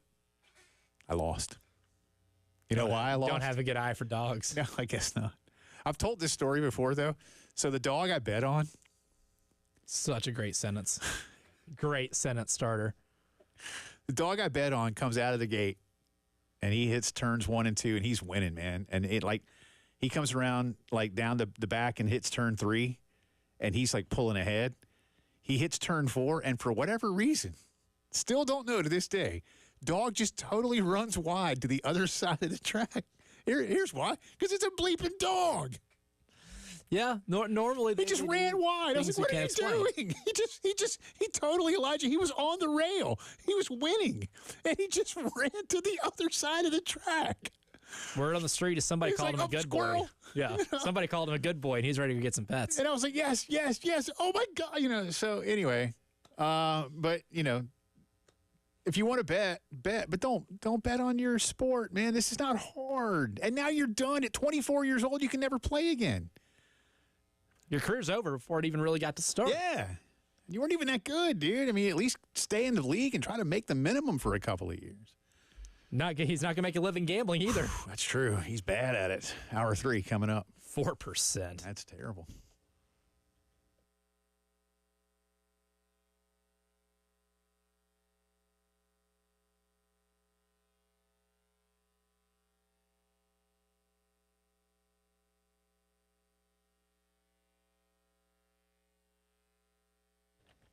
Our boy Moncada might not be very good at gambling, but Columbia's Secret for Weight Loss is really good at getting you to your weight loss goal and beyond. And not just your weight loss goal, but also helping you establish healthier habits for a more sustainable lifestyle. Paul Grant and Shaylin over at Columbia's Secret for Weight Loss have been fantastic with me as they help me reach my weight loss goal and surpass it.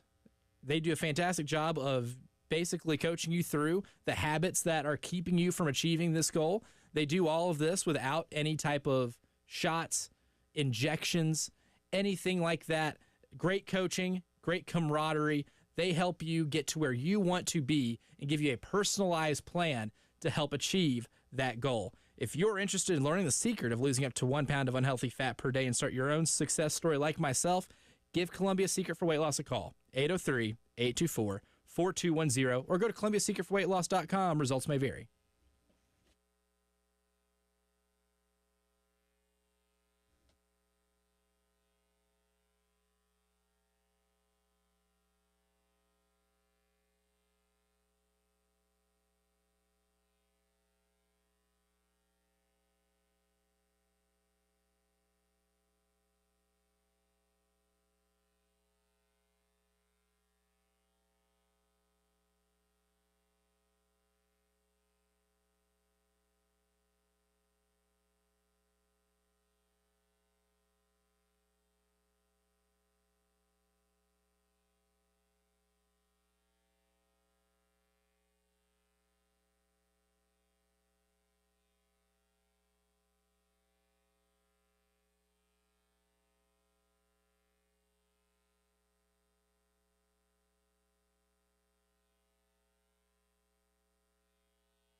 From the WIS Traffic Studios, I'm Elijah Campbell. A few accidents to get to that are causing some delays on the roadways this afternoon. Thankfully, we don't have many to report, just 3 here. We'll start with one on Bluff Road at Highway 48 near Beltline Boulevard, causing some minor traffic backup.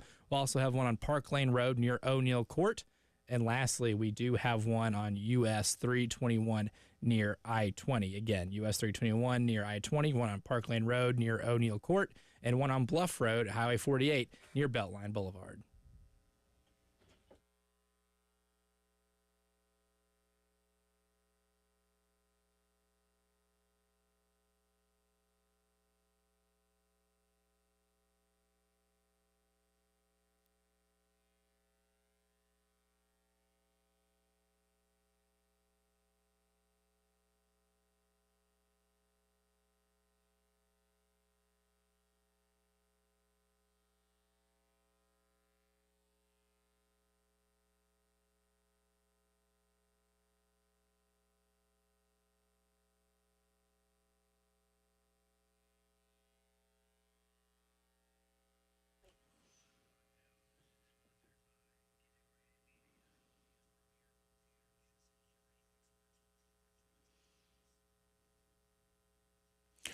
It is 5 o'clock news time on this Tuesday. Welcome back in. Also, the final hour of the Post Game Show. He's Elijah Campbell. I'm Jay Phillips. Thank you so much for being with us wherever you might be today in the Midlands, the PD, the coast, and beyond. We've been talking a lot of Carolina baseball today. Obviously, no additional information for you. Yesterday, Mark Kingston let go after 7 seasons. Ray Tanner, Chance Miller, and the staff at Carolina now actively in pursuit of their next head coach. We'll get you into some of Elijah's poll question details in just a little bit on that and what you guys have had to say on the text line and on Twitter as well. But Jack Beltry joined us earlier. You know, the search is on, in Jack's opinion, and I think it's one shared by a lot of people. A week and a half, perhaps. Maybe you have something done by the weekend, but no additional information to report to you at this point on the Gamecock baseball search, but we'll have some more discussion in just a little bit. Want to take you up to Raleigh, not for anything baseball related, but this is interesting. And Elijah, you and I have not yet talked about this today, and it's not passed yet. But today, a big step taken in college football in the Tar Heel State. The North Carolina House passed a bill today, House Bill 965, called the UNC Intrastate Athletic Competition Bill. It would require North Carolina and NC State to play either Appalachian State, Charlotte, or East Carolina every season in football, and not just in Chapel Hill or Raleigh. Under this proposal, the Tar Heels and Wolfpack would be required to complete a home-and-home with each of those other 3 over a rolling 6-year period. North Carolina and Appalachian State recently completed a 2-for-1. All 3 games were pretty good. Remember, they were actually... Mac Brown doesn't want to play him anymore. Yeah, he doesn't want to. So take that, Mac. App State is not on any of North Carolina's future schedules. Charlotte will play in Chapel Hill later this year, and believe it or not, they're going to go to Charlotte in 2025. Good Lord. Why? There's nothing to gain. Sorry, I know that sounds snobbish, but there's nothing to gain. But they have no other games scheduled with any of the other schools beyond state, obviously, in the coming years. The only in-state opponent that is part of NC State's non-con is Western Carolina this coming season. The Pack will host ECU next year and App State in 26. They will play at Greenville in 28, and they do have a home-and-home with Charlotte scheduled for 30 and 31. Let me just say it. I don't like this. It's really none of their business. I was going to say, I'm really glad North Carolina is in a spot as a state that they have no issues whatsoever to where we can legislate college football scheduling. Now, nothing's going wrong there, apparently. Right. Apparently, there are no other issues. The biggest pressing issue right now is that App State doesn't get to play NC State enough. What? I can only imagine, and I don't know.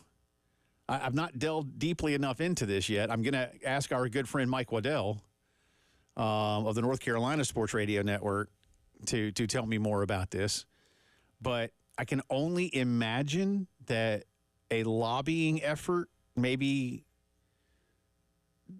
Charlotte and ECU and App State got together and went to Raleigh and said, hey, we want y'all to put this forward. I can't otherwise imagine why you would, I don't like this. Again, it's not your business. Right. And if it puts you at any kind of disadvantage. Now, I know there are some who say, oh, but see, you keep the money in state and all that. And these are at least D1 games. I mean, barely. Charlotte is a D1 program. On paper. ECU, look, ECU and App State, those could be fun. It could be. But there's just not. It's kind of how I feel, when Carolina fans talk about wanting to play Coastal or vice versa. There's just nothing in it for Carolina. There's nothing in it. Like, Carolina and Clemson should not play Coastal in football. There's nothing in it for you. If you win, you were supposed to. And if you lose, you weren't supposed to. It's that simple. It's one thing if you play the FCS teams, and Lord knows I've made my opinion known about that through the years, so I'm not even going down that road again today. Which is that you want them to schedule Furman and Wofford every year. Yes, I want more. A home and home. Yeah. I want more of those games. Yeah, I don't like this. Let me say, too, because some of you are probably thinking right now, but Jay, there's a law on the books in South Carolina that forces Carolina and Clemson to play. There's not. The law is in our hearts. Our good friend and friend of the show, Nathan Ballantyne, who I've known for many, many years, did a few years back introduce a bill that would require that. But Nathan knew it wasn't going to get a lot of traction, and he also knew, I think he's told me in so many words, look, I just wanted to make sure. There was a little chatter sometime, but Carolina and Clemson, again, COVID notwithstanding, Carolina and Clemson aren't going to stop playing each other. But there is no law in South Carolina that requires the Gamecocks and Tigers to play on an annual basis. And I don't think there needs to state legislatures don't need to make laws that are making schedules. That's a coach's job. Yeah, head coach and an AD. Yeah. But again, what if you're harming yourself? And again, sorry, I'm being a jerk here. I'm being a sports jerk. But Charlotte, you're just going to make them dumb down the schedule? After what happened to Florida State? In the ACC? Cost them a chance in the national championship game? Again, App State and ECU, just get the schools together and see if they want to play. But like I said, for North Carolina and for NC State, there really isn't a lot in it. And Chapel Hill just played App State 2-for-1. That's cool. And as we said, some of them are going to play ECU. And ECU, that's a good game. It's a good game. But not Charlotte. Don't make them play Charlotte. This hasn't fully passed as of yet. According to this article, the legislation cites the legislature's desire to, quote, promote economic development as part of its rationale. It would also require North Carolina and NC State to play each other at least once per season in men's and women's basketball and football. While that currently happens because of the ACC, the legislation would protect against a scenario in which conference realignment interrupted the series between the two longtime league foes. I am reading verbatim here from a piece from David Cobb of CBS Sports. Again, I would simply look at the history of South Carolina and Clemson in this scenario. South Carolina left the Atlantic Coast Conference in 1971. Other than COVID, they play each other in everything all the time. Every year. For a long time, dude, in the 70s and into the early 80s, they actually played home and home in basketball, just like conference play. I like that. Yeah, that's nice. I think when Carolina joined the Metro, it's when that went away. Somebody could correct me if I'm wrong on my dates, but so for like 10 years, yeah, they played a home and home in men's basketball, probably women's basketball too. So again, you don't need this. You don't need this. It's a waste of time and resources, and state resources. But let me reiterate, there is no law in South Carolina that requires or forces Carolina and Clemson to play one another in anything. You do it because, that game's good for you in whatever sport. You're supposed to do that. And you've been doing That's called life. Forever. Yeah, and I don't think State and Chapel Hill would stop playing each other if they were to split into two different conferences in the near future, which I do think is a distinct possibility, I might add. It would be bad business to stop playing. Yeah, they're not going to stop. And North Carolina's not going to stop playing Duke. These games are moneymakers. And again, even though you don't like it, I do, you don't. North Carolina and Wake Forest have been playing each other in football in the non-con. Now, they're still in the same conference, but it makes because the conference got bigger. It just makes your league fraudulent. Well. Because if you're playing games, we can't count that. We can't count it. Right. We can't count it. So your league record is your league record. Yeah, it's you have fraudulent champions doing that. Speaking of college football, the College Football Hall of Fame nominees are now out. There's a whole mess of them, so I'm not going to read them all to you. But Nick Saban and Urban Meyer are up for election to the College Football Hall of Fame. 77 players, 9 coaches from FBS, 101 players, 34 coaches from all divisional ranks. Aaron Donald is amongst those that are there. Manti Te'o, Mark Ingram, Deshaun Jackson, amongst the big names that are there. Let's see, holdovers from last year, Michael Vick, Marvin Harrison, Sean Taylor. You got to how did Michael Vick not get put into the College Football Hall of Fame on the first ballot? And Marvin Harrison too. But Michael Vick, come on, man. Seriously? He needs to be in. I guess Nick Saban and Urban Meyer are going to find their way into the College Football Hall of Fame. I don't know if it'll be. I mean, Saban's going to. I mean, come on. And Urban, too. Urban's got, 3 national titles, right? 2 at Florida and 1 at Ohio State. Nick's got 7. I think those guys will get in. And, yeah, Aaron Donald, I mean, he was certainly a great player at Pitt. He's going to be more known for the NFL, and he'll be an easy first ballot Hall of Famer in Canton in a few years' time. But yeah, Saban and Urban will both make it. Yeah, they'll both be in on the first ballot. I have a hard time seeing. I guess it go the other way. Nobody's going to hold anything against Urban, are they? Yeah, well, I mean, like baseball writers forever have kept very deserving players out of the Hall of Fame because they're jerks and let some lesser deserving players in because they have nice, bright smiles and are very friendly. I don't think college football will operate that way. I don't know who votes. Despite Urban Meyer having the worst reputation of any Hall of Fame level head coach. Finally, in our integrated media headlines of the day, the Atlanta Braves back at it tonight after a night off. They took 2 of 3 from Oakland over the weekend. Up the coast they go to Boston to take on the Red Sox. Atlanta 33-24. The Sox are 30-30 and just have 13 wins at home in 30 baseball games so far. Played at Fenway Park. Max Fried on the hill tonight for Atlanta, 5-2 with a 2.97. Cutter Crawford, the righty, will go for Boston. He is 2-4 with a 3.29. First pitch at Fenway Park set for 7:10. I've never been to Fenway Park. I would like to go, and that'd be a great one to go. I think I'd rather go to Fenway than Wrigley, and I know some people are like, Same. Yeah, I'm I need to go to both. I've not been. I need to, and I suppose at some point I'll do that. I just want to see the Green Monster. Yeah.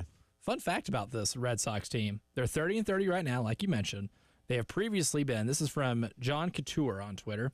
They have previously been 1-1, 2-2, 7-7, 9-9, 10-10, 19-19, 22-22, 24-24, 26-26, 27-27, 28-28, and 29-29. This is as laughably average of a baseball team that exists, as laughably average of a sports team that currently exists in our landscape. So if you are really interested in coin flip games, in seeing really average baseball, the Red Sox are your team. Based on what you've just told me, though, it looks like they're scheduled to win tonight. Or whatever happens tonight, bet on them to do the opposite the next Tomorrow, day. Yeah. So if they win tonight, then I'm going to make a call. I do have some friends. I do have one more just into the news desk note for you. Oklahoma has just defeated Florida by a final score of I think it was 6-5. They can't keep getting away with this. 6-5 in the 8th, so they went extra innings. Oklahoma yet again advances to play for the College World Series. This time, though, they'll do it against Texas, the number 1 team in the country. Yeah, but Florida did all they could, but it wasn't quite enough. Beat them yesterday, and that was their first loss in the College World Series. They had like a 20-game playoff win streak. Stupid. But Oklahoma just walked it off in the bottom of the 8th. So they will start the College World Series finals tomorrow, best of 3 against Texas. That should sell some tickets. I think so. I think that stadium will be pretty full. That's our integrated media headlines of the day. 803-948-8327 for all your home entertainment, home security needs, and so much more. Call Michael, Nathan, and the entire crew at Integrated Media. Do what I've done. You'll be set, man. Nothing like it. Integrated Media. They are the best at what they do. 803-948-8327. 888-267-2727. More on Carolina baseball, some phone calls and texts. You're listening to the Post Game Show.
Welcome back in. It's the Post Game Show on this Tuesday afternoon. Jay Phillips and Elijah Campbell with you. 803-404-6100 to join us on the Love Chevy phone lines or the Firehouse Subs text line. Also want to remind you that the craft beer card is back here across the Midlands. Spend $30 at 12 different craft beer locations. And I say you can spend, you get like a $30 credit at 12 craft beer locations. You don't have to spend it. You only have to spend $79. You get a $360 value. I mean, that's good math. That's a Tampa Bay Rays-esque deal. Look at that. Go to 1075thegame.com, click on Sweet Deals. Sweels. The craft beer card could be yours. Some fine locations across the metro area on that one. We had an off-air call a second ago. I don't know where he was going to take it. Jason called in and asked, what does Charlie Baker do? Good question, Jason. Charlie Baker is the president of the NCAA. The last president, Mark Emmert, didn't do jack squat, and he got paid $3.5 million for it. He couldn't lobby anybody to do anything other than sit there and stare at the paint drying. Which means that guy's my hero. That's an American hero right there. The guy didn't do anything and collected millions. No, like, I mean, his leader under his leadership, we got into all these messes. Very true, which is very anti-hero-ish. Yeah, like all of these messes were under Mark Emmert's leadership. You know? And now Charlie Baker, you know, again, Charlie Baker's having to, like, clean up after a hurricane, and he's got, like, one hefty bag. And he's like, all this won't fit in here. Yeah, well, Charlie. You're going to need a bigger bag. Yeah. I don't have another bag, he says. You better hurry up, though. Tony Soprano, the guy in Breaking Bad. I will say at least that Mark Emmert, anti-heroes. Jason, to try to answer your question, I think Charlie Baker is attempting to make some positive things happen. But again, it's not going to happen at the D1 level until there's a clean break from most of D1. And I know that the one thing that scares everybody off of that is the basketball tournaments. And that is a scary proposition. And I wish there were a way to do both. And I often say, you know, you can't have it both ways. There can be exceptions to rules, and I would think they could find some way to have an exception to allow the 300-plus members of D1 to still compete. I mean, even if, well, I don't know. As I say, what if you had like what we call the FBS, but had that as the new D1? And maybe a few other conferences could make it in? I'm telling you. 3 different subdivisions for football. Because again, we used to have it as 2. Now you can do it as 3, and it all still is the D1 umbrella. And all other sports, you can still have it. Yeah, I'd be for that because again, what I was going to say is the Big East, and like I don't know, the A10 doesn't sponsor football, does it? I don't believe so. Do any of their schools play football? I don't even know. I honestly don't know. Like, does Virginia? VCU is a big school. They have a football team?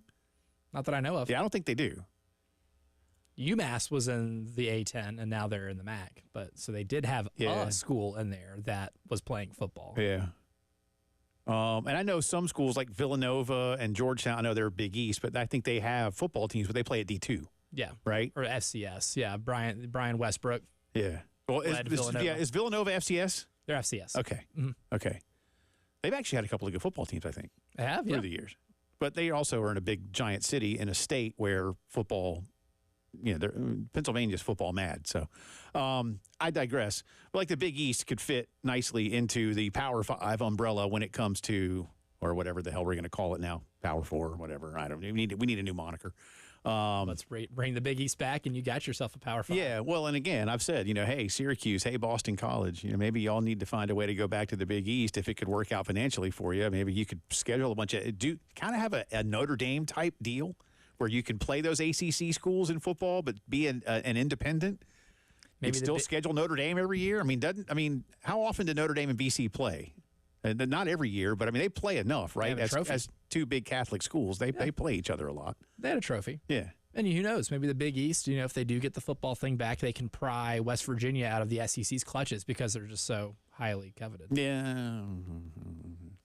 Well, anyway, Jason, Charlie Baker is trying to, as I said, clean up after a hurricane with one of those, at least it's one of those big, 50-gallon hefty bags. And it's a hefty bag. It's the name brand. And it's still ripping, though. Yeah, I mean, it's a lot of nails sticking through there from time to time, but he's trying, man. I'll give him credit. Mark Emmert would have just gone, I'm not picking that up. He's still looking at it now. I'm like, why are you picking it up? Yeah. Gamecock baseball search is still on as a replacement for Mark Kingston is out there somewhere, and we've got a couple of poll questions on that. And I want you, as you set up today's poll question, remind people of what we're going to be doing with this. Yes. So this is going to be separate poll questions over the next few days. And it's like a little bracket or a tournament, right? Because you only get 4 options for these polls on Twitter. And there's definitely more than 4 different candidates that the Gamecocks are going to be looking at, or at least that fans have, thrown out there with names, because we've kind of been collecting names over the last, 24 hours or so, whether it be on the text line, the phone line, all of this. We've been, collecting a lot of names. So Terry and I this morning were brainstorming, and Terry thought it'd be a really good idea to be able to. Wait. Terry was brainstorming? Yeah, you'd be surprised. Wow. Yeah. And Terry came up with a banger. Only thing more How surprising surprised is are you? if Gunner had been brainstorming. Well, let's not get. I mean, Jen and Preston crazy. carry that load. So. Yeah. Jen is the mastermind behind that show. Yeah. She's the one behind the curtain. Yes. she's making it happen. That's right. So that's where that comes from. But I'm going to hear about this later. I'm sure you Actually, might have I'm a not. text. Gunner's going on vacation, so I'm good. Yes, he's probably not. He's yeah, on the boat. he's fine. On the boat. But we digress. A coaching candidate bracket. For the next 3 days, we will have 3 candidates on these polls. Okay. And the winner of each poll will go down to the final poll. And then we will basically have the truest of who Gamecock Nation wants as their next college baseball coach. Today's poll, one of 3, includes Tom Walter from Wake Forest, Cliff Godwin from East Carolina, or Monty Lee. We still have 18 hours left in the poll, so plenty of time to participate. It's pinned to the top of the profile at 1075 The Game on Twitter. And with 487 votes, 18 hours left, 43.1% prefer Cliff Godwin from ECU. Okay. 33.5% prefer Monty Lee. Wow. Which I find very surprising. 23.4% say Tom Walter from Wake Forest. And just to remind people, about an hour ago, we had a listener say that Tom Walter is last in the poll is laughable, or I forget exactly what the wording was, but something to that effect. Oh yeah. He like go back down to it, because it was a pretty. It's one that I agree with, because I definitely voted Walter. I'm very, very in on Tom Walter being the next coach. He would be where my first call goes to, but our boy Randy did, quote tweet it and say Tom Walter being third in this is, quote, just absurd. Yeah, maybe it is actually a little bit. Absurd might be a little too strong, but I just don't know if enough people have delved into who Tom Walter is, or they might only think, oh, Wake Forest, really? That's the best you can do? I mean, but if you go look at what Tom Walter has done, and really take it all in. The schools he's won at. Yeah, you may realize, oh, this dude's pretty good. And given the resources at a place like South Carolina, again, provided those resources are offered up and extended and expanded, there could maybe be some good things there. We'll see. We'll see. Again, speaking of which, tomorrow we'll talk college baseball with our buddy Ryan McGee of ESPN, and the great John Whittle will be with us to give us his very latest on the Carolina coaching search. Who knows? Maybe by the time John's with us tomorrow in the 4 o'clock hour, we have some news. We shall see. Drive around the SEC coming up. It will include getting you ready for this weekend's Super Regionals. You're listening to the Post Game Show.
From the WIS Traffic Studios, I'm Elijah Campbell. The few accidents to get to that are causing some delays on the roadways this afternoon. We'll start with the ones here in Richland County. We got some on Bluff Road, or one on Bluff Road, Highway 48 near Beltline Boulevard. Some mild backup through there due to an accident. We have an accident on I-77 northbound at Forest Drive near Exit 12, causing some mild delay, as well as one on Park Lane Road near O'Neill Court and US 321 near I-20. Those two have caused some issues on the roadways here for about the last hour or so. And lastly, we have one in Lexington County that's going to be over at Platte Springs Road at South Lake Drive.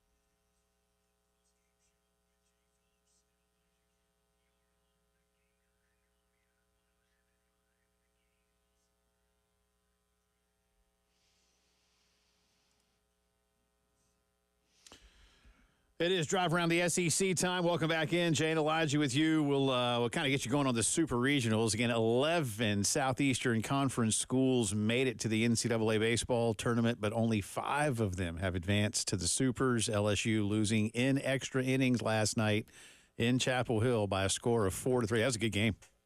That was an awesome game. Chapel Hill defense was like big league stuff. It won it for him. Yeah. Well, that's how big that is. Yeah. Keeping a goose egg and that E column at the end of the scoreboard wins you games. Yeah. And that won in the game last night because LSU put a lot of balls in play, man. And those dudes in the field won it for them. That was a really, really good game. So here's how the Supers go. I'll give you the as I read these are going to be the potential, like the winner matchups in Omaha. Okay, so Tennessee will host Evansville. This starts Friday. They're paired up with the Florida State UConn Super Regional in Tallahassee. Also starting Friday, Virginia hosting Kansas State.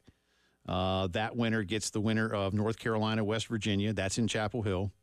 Then the series that start on Saturday are Kentucky hosting Oregon State, paired up with Georgia versus NC State. And then finally, Clemson hosting Florida, paired up with the winner of A&M hosting Oregon. You and I were talking earlier. I like the majority of these home teams. Look, I mean, God bless you, Evansville, for making it through, man. And if you can find a way to beat mighty Tennessee this season, then good on you, and I'll be pulling for you to win in Omaha. You're a team of destiny if you pull that off. At that point. But otherwise, I expect Tennessee to do to Evansville what they've been doing to almost everybody, and that's roll right along. Connecticut's pretty good. I think Florida State will beat them, so I see Tennessee and Florida State. Virginia, Kansas State. Honestly, I've not spent a lot of time on either Kansas State or West Virginia of the Big 12. West Virginia went out and won a really hard regional in Tucson.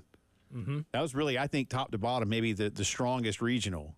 Fought off a scrappy Grand Canyon. Yeah, they did, man. And Grand Canyon, of course, had already upset Arizona. That was a good one. And Dallas Baptist was the other school out there. Conference champions, CUSA. Yeah, listen, Dallas Baptist is good. But West Virginia got through, but I expect North Carolina to win that one. Kentucky and Oregon State and Georgia, NC State. Those are two of them you and I were talking about, and Clemson, Florida, the other. But let's stay on that line, Elijah, with Kentucky, Oregon State, and then Georgia hosting the Wolfpack. I mean, there's an advantage, obviously, to being at home, and there's a reason you're the home team. But Oregon State is a fantastic program. It's now a generational program. They are very used to winning at a high level on a consistent basis. And I would call them a generational program now. If it lasts through multiple coaching regimes. Yes. I mean, they won their titles in 07 and 08, and they're still very, very good. I feel for them as their conference disintegrates. I hope their baseball program can hang around. I That's going to be hard. I feel bad for the teams in the West Coast Conference now that have to compete with Oregon State coming into that league, and they're just going to absolutely take a sledgehammer to it. If they, at least for a couple of years, if the resources don't dry up, but I think Oregon State can beat Kentucky. Certainly.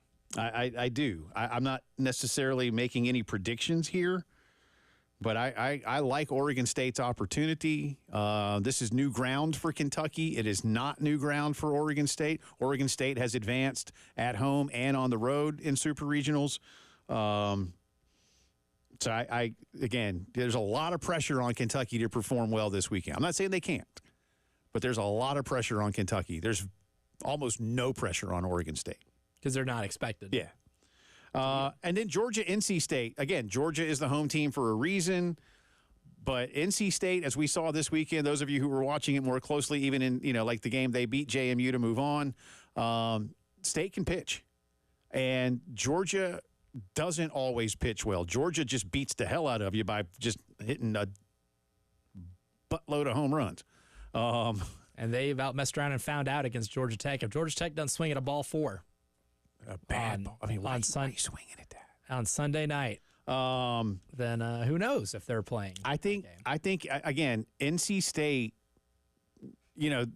playing with house money to some degree. I think now, I don't know. I feel like there's going to be more pressure applied from fans on Kentucky's shoulders than Georgia fans will apply to their team. Maybe I'm wrong about that. I don't know. But because Georgia's at least done this through the years. Not with great consistency, but Georgia's not a stranger to the College World Series. Kentucky is. It would be significantly weirder for me seeing Kentucky in a College World Series than it would be for Georgia. Yeah. And NC State was there just a couple of years ago. Remember the whole COVID thing? Remember that when they had to stop and they might have won that thing, man. That was brutal. That was brutal. I hated that for them. No one really got into SEC play that year. So the whole season. No, I mean the year that State, the next year when State got there, and then they had the kid that got COVID, and they made him stop. That's right. I was like, that was terrible. That was buried in the back of my brain memory. Sucked. And then the way Florida's playing, going to Clemson again, tons of pressure on Clemson, tons. And you would think there'd be pressure on Florida because they're Florida, but nah. They just went on the road. They did what they're supposed to do. For whatever reasons, and I don't know what they are, and we may never know. I doubt anybody's going to write a book on how it is that Florida finished a game over 500 with the talent they have. Well, they probably should have won 40 games with that talent, and they only won 28 games. But whatever, they won 3 games this weekend, and they've advanced. So, Clemson played well this weekend. This past weekend, Eric Bakich is a good coach. Kevin O'Sullivan's a good coach. 10 super regionals in 16 years. Yeah, I mean, Florida's used to this. And Clemson's not. Clemson hasn't advanced out of a super regional since 2010. So last time they've been to a super regional was 2010. And again, we know what happened when they played the Gamecocks twice in Omaha that season on the way to Carolina's first of 2 titles. And then A&M has Oregon. Oregon's sneaky good, man. Oh, the kid who pitched the other night against Santa Barbara, who went 120 some odd pitches, complete game, shutout. That was masterful. That was really, really good. I hope his arm is still connected to his shoulder after that. So I hope he's able to bring his right arm, to that series to College Station. But look, more than likely you'll see him, I guess, game 2. Yeah, Oregon, like Florida, was a 3 seed, but a very talented 3 seed that just underperformed, again, for whatever reasons in the regular season. I'm anxious, by the way, because of all the California kids that play at Oregon, what Oregon does when they go to the Big Ten. How does Oregon baseball and to some degree UCLA baseball, because Southern Cal baseball just seems to be non-existent anymore. UCLA had a bad year this year, but they're typically pretty good. But I'd like to see if they can find a way to up the ante. Do you even get some California kids that say, oh, you know what? I'll go play at Iowa in late February. Okay, cool. Never mind. They won't. No, absolutely not. Sorry. So many kids, I tried. Side note, I did see I saw an interview of Cameron Brink, the former Stanford women's basketball star, talk about how she would not stand being there next year when they have to play in the ACC and all that travel, and how terrible it is, and how she knows other players who aren't going to want to do that, and that's such a bad selling point. I think you're going to see the same thing with UCLA, Southern Cal, Oregon, Washington. It's not going to be attractive to have to travel to those places, especially in spring sports, where some of the allure of playing at UCLA to play baseball is that you get to play in that weather the entire season, not spend conference play in late March in bleeping Piscataway, New Jersey, or Evanston, Illinois. Well, let's face it, man. They only got one season in L.A., right? Nice. That's right. Yeah, that's it. Only one season. Get ready to learn snow, buddy. Are we gonna have a meeting of the presidents of the schools of the former Pac-12 within 5 years? And the whole theme is "Baby, come back." Yeah. Yeah. Like by 2030, have we reformed the Pac-12? At least maybe the old Pac-8. I hope so. Because I think they're going to learn this isn't as lucrative of an idea as they thought it would be. It's going to be a lot. It's going to be a big hassle. If you reformed the old Pac-8, that actually could be kind of cool. That'd be awesome. Yeah. That could be kind of cool. And then the Arizona schools be like, dadgummit. That's the drive around the SEC, brought to you by Herndon Chevy. Save 20 grand on new Silverados together. Let's drive. A couple of more interesting texts and tweets about Carolina's baseball search. Get them to you on the other side.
Welcome back in. Final few minutes of the Post Game Show on this Tuesday afternoon. Do want to remind you, tomorrow, our good friend Ryan McGee of ESPN will primarily talk college baseball with Ryan. We're not going to get into his thoughts on, hey, who should Carolina hire, but more about where the SEC is with college baseball right now, Carolina's tradition relative to current levels of production, and then looking ahead to, levels of expectation.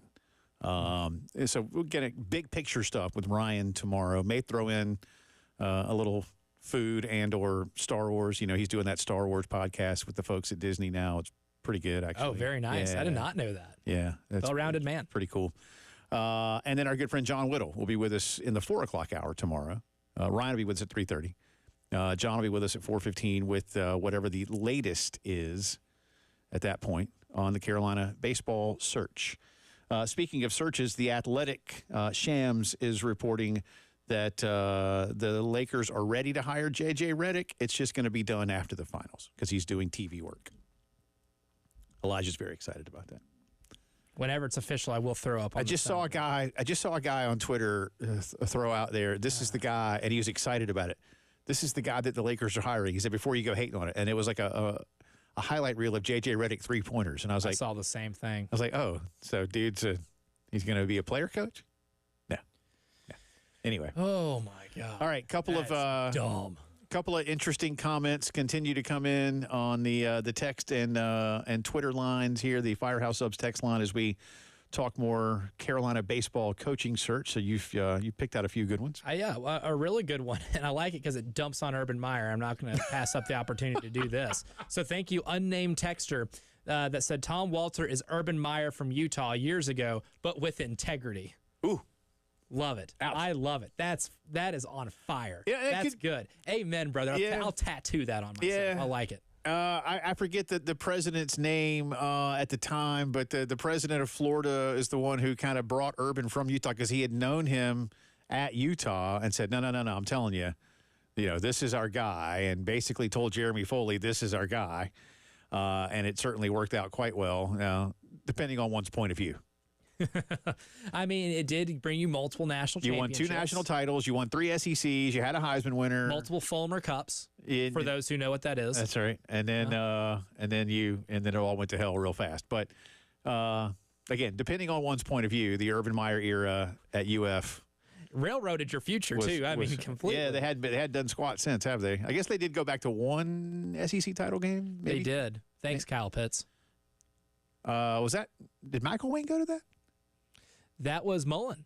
I believe that was Dan Mullen. Okay. No. Okay. Because Muschamp had like a 10-win season, but he didn't go to a title game. Correct. Okay. Yeah, and then Urban won a title at Ohio State. He did, the first ever college football playoff. That's crazy. That's their last title, Very right? unfortunate. Has Ryan Day hadn't won a title yet, has he? He has not. He's played for a title. Yeah. The COVID year Ohio they State's played, becoming like Oklahoma, man. getting so close. Like, we know how good you are. We know how great you are. Mm-hmm. But you actually need to win a title every now and then. They're approaching a decade of that one, which, I mean, I guess before 14, the last national title they won was also like 2000. Tressel. It was 02. Yeah. Because Carolina was the last team to beat them because they went undefeated. So they went 11 years. Carolina beat Ohio State in back-to-back Outback Bowls, and that they got John Cooper fired, and then they beat Jim Tressel's first team. But then the next year, Tressel's team went undefeated. So for a little while, Carolina fans can hang their hat on that was the last team to beat Ohio State. Yeah, listen, I'm not here to advocate for Tom Walter. He doesn't need that. You're not here to advocate for him. He doesn't need that. But he's at the top of the list. I just, everything that I see, read, hear, observe tells me that this is the right kind of guy. But I could say the same thing of Chris Pollard at Duke. I could say almost the same thing of Cliff Godwin. And pretty much for Dan McDonald too, And I don't know if Ray's looking at anybody other than those four. He probably, I'm sure he is, at least kicking some tires. Again, do you call Chris Lemonis? Probably casting a wide net here. Yeah. Do you call Kevin O'Sullivan once Sully's done with the Supers? But you don't want to wait around for Kevin O'Sullivan again, do you? And if Kevin O'Sullivan, let's say they win, but you really wanted him, but they go to Omaha, the hell with it, man. Go hire somebody else. Because what you don't want is for somebody to go, do you want me or do you not? And then leave, and then them leave you Right. at the altar because you took too long. Right. Or they get a better offer. Because, look, Texas might be on the table in terms of being a position that opens up.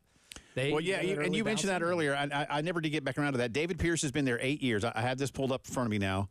He's been there 8 years. Only once did they miss the playoffs. That was 2019. He's been to the World Series twice. No, 3 times. 3 times to the College World Series in 8 years. They didn't make it out this year. They had a rough year this year for whatever reason, but they're Texas. They'll be fine. But could they do better? Yeah, maybe. We got a lot of baseball to talk about tomorrow. Make sure you answer the poll question at 107.5 The Game on the Twitters. Ryan McGee, John Whittle tomorrow. We'll see what we have for you. For Elijah, I'm Jay. Have a good night.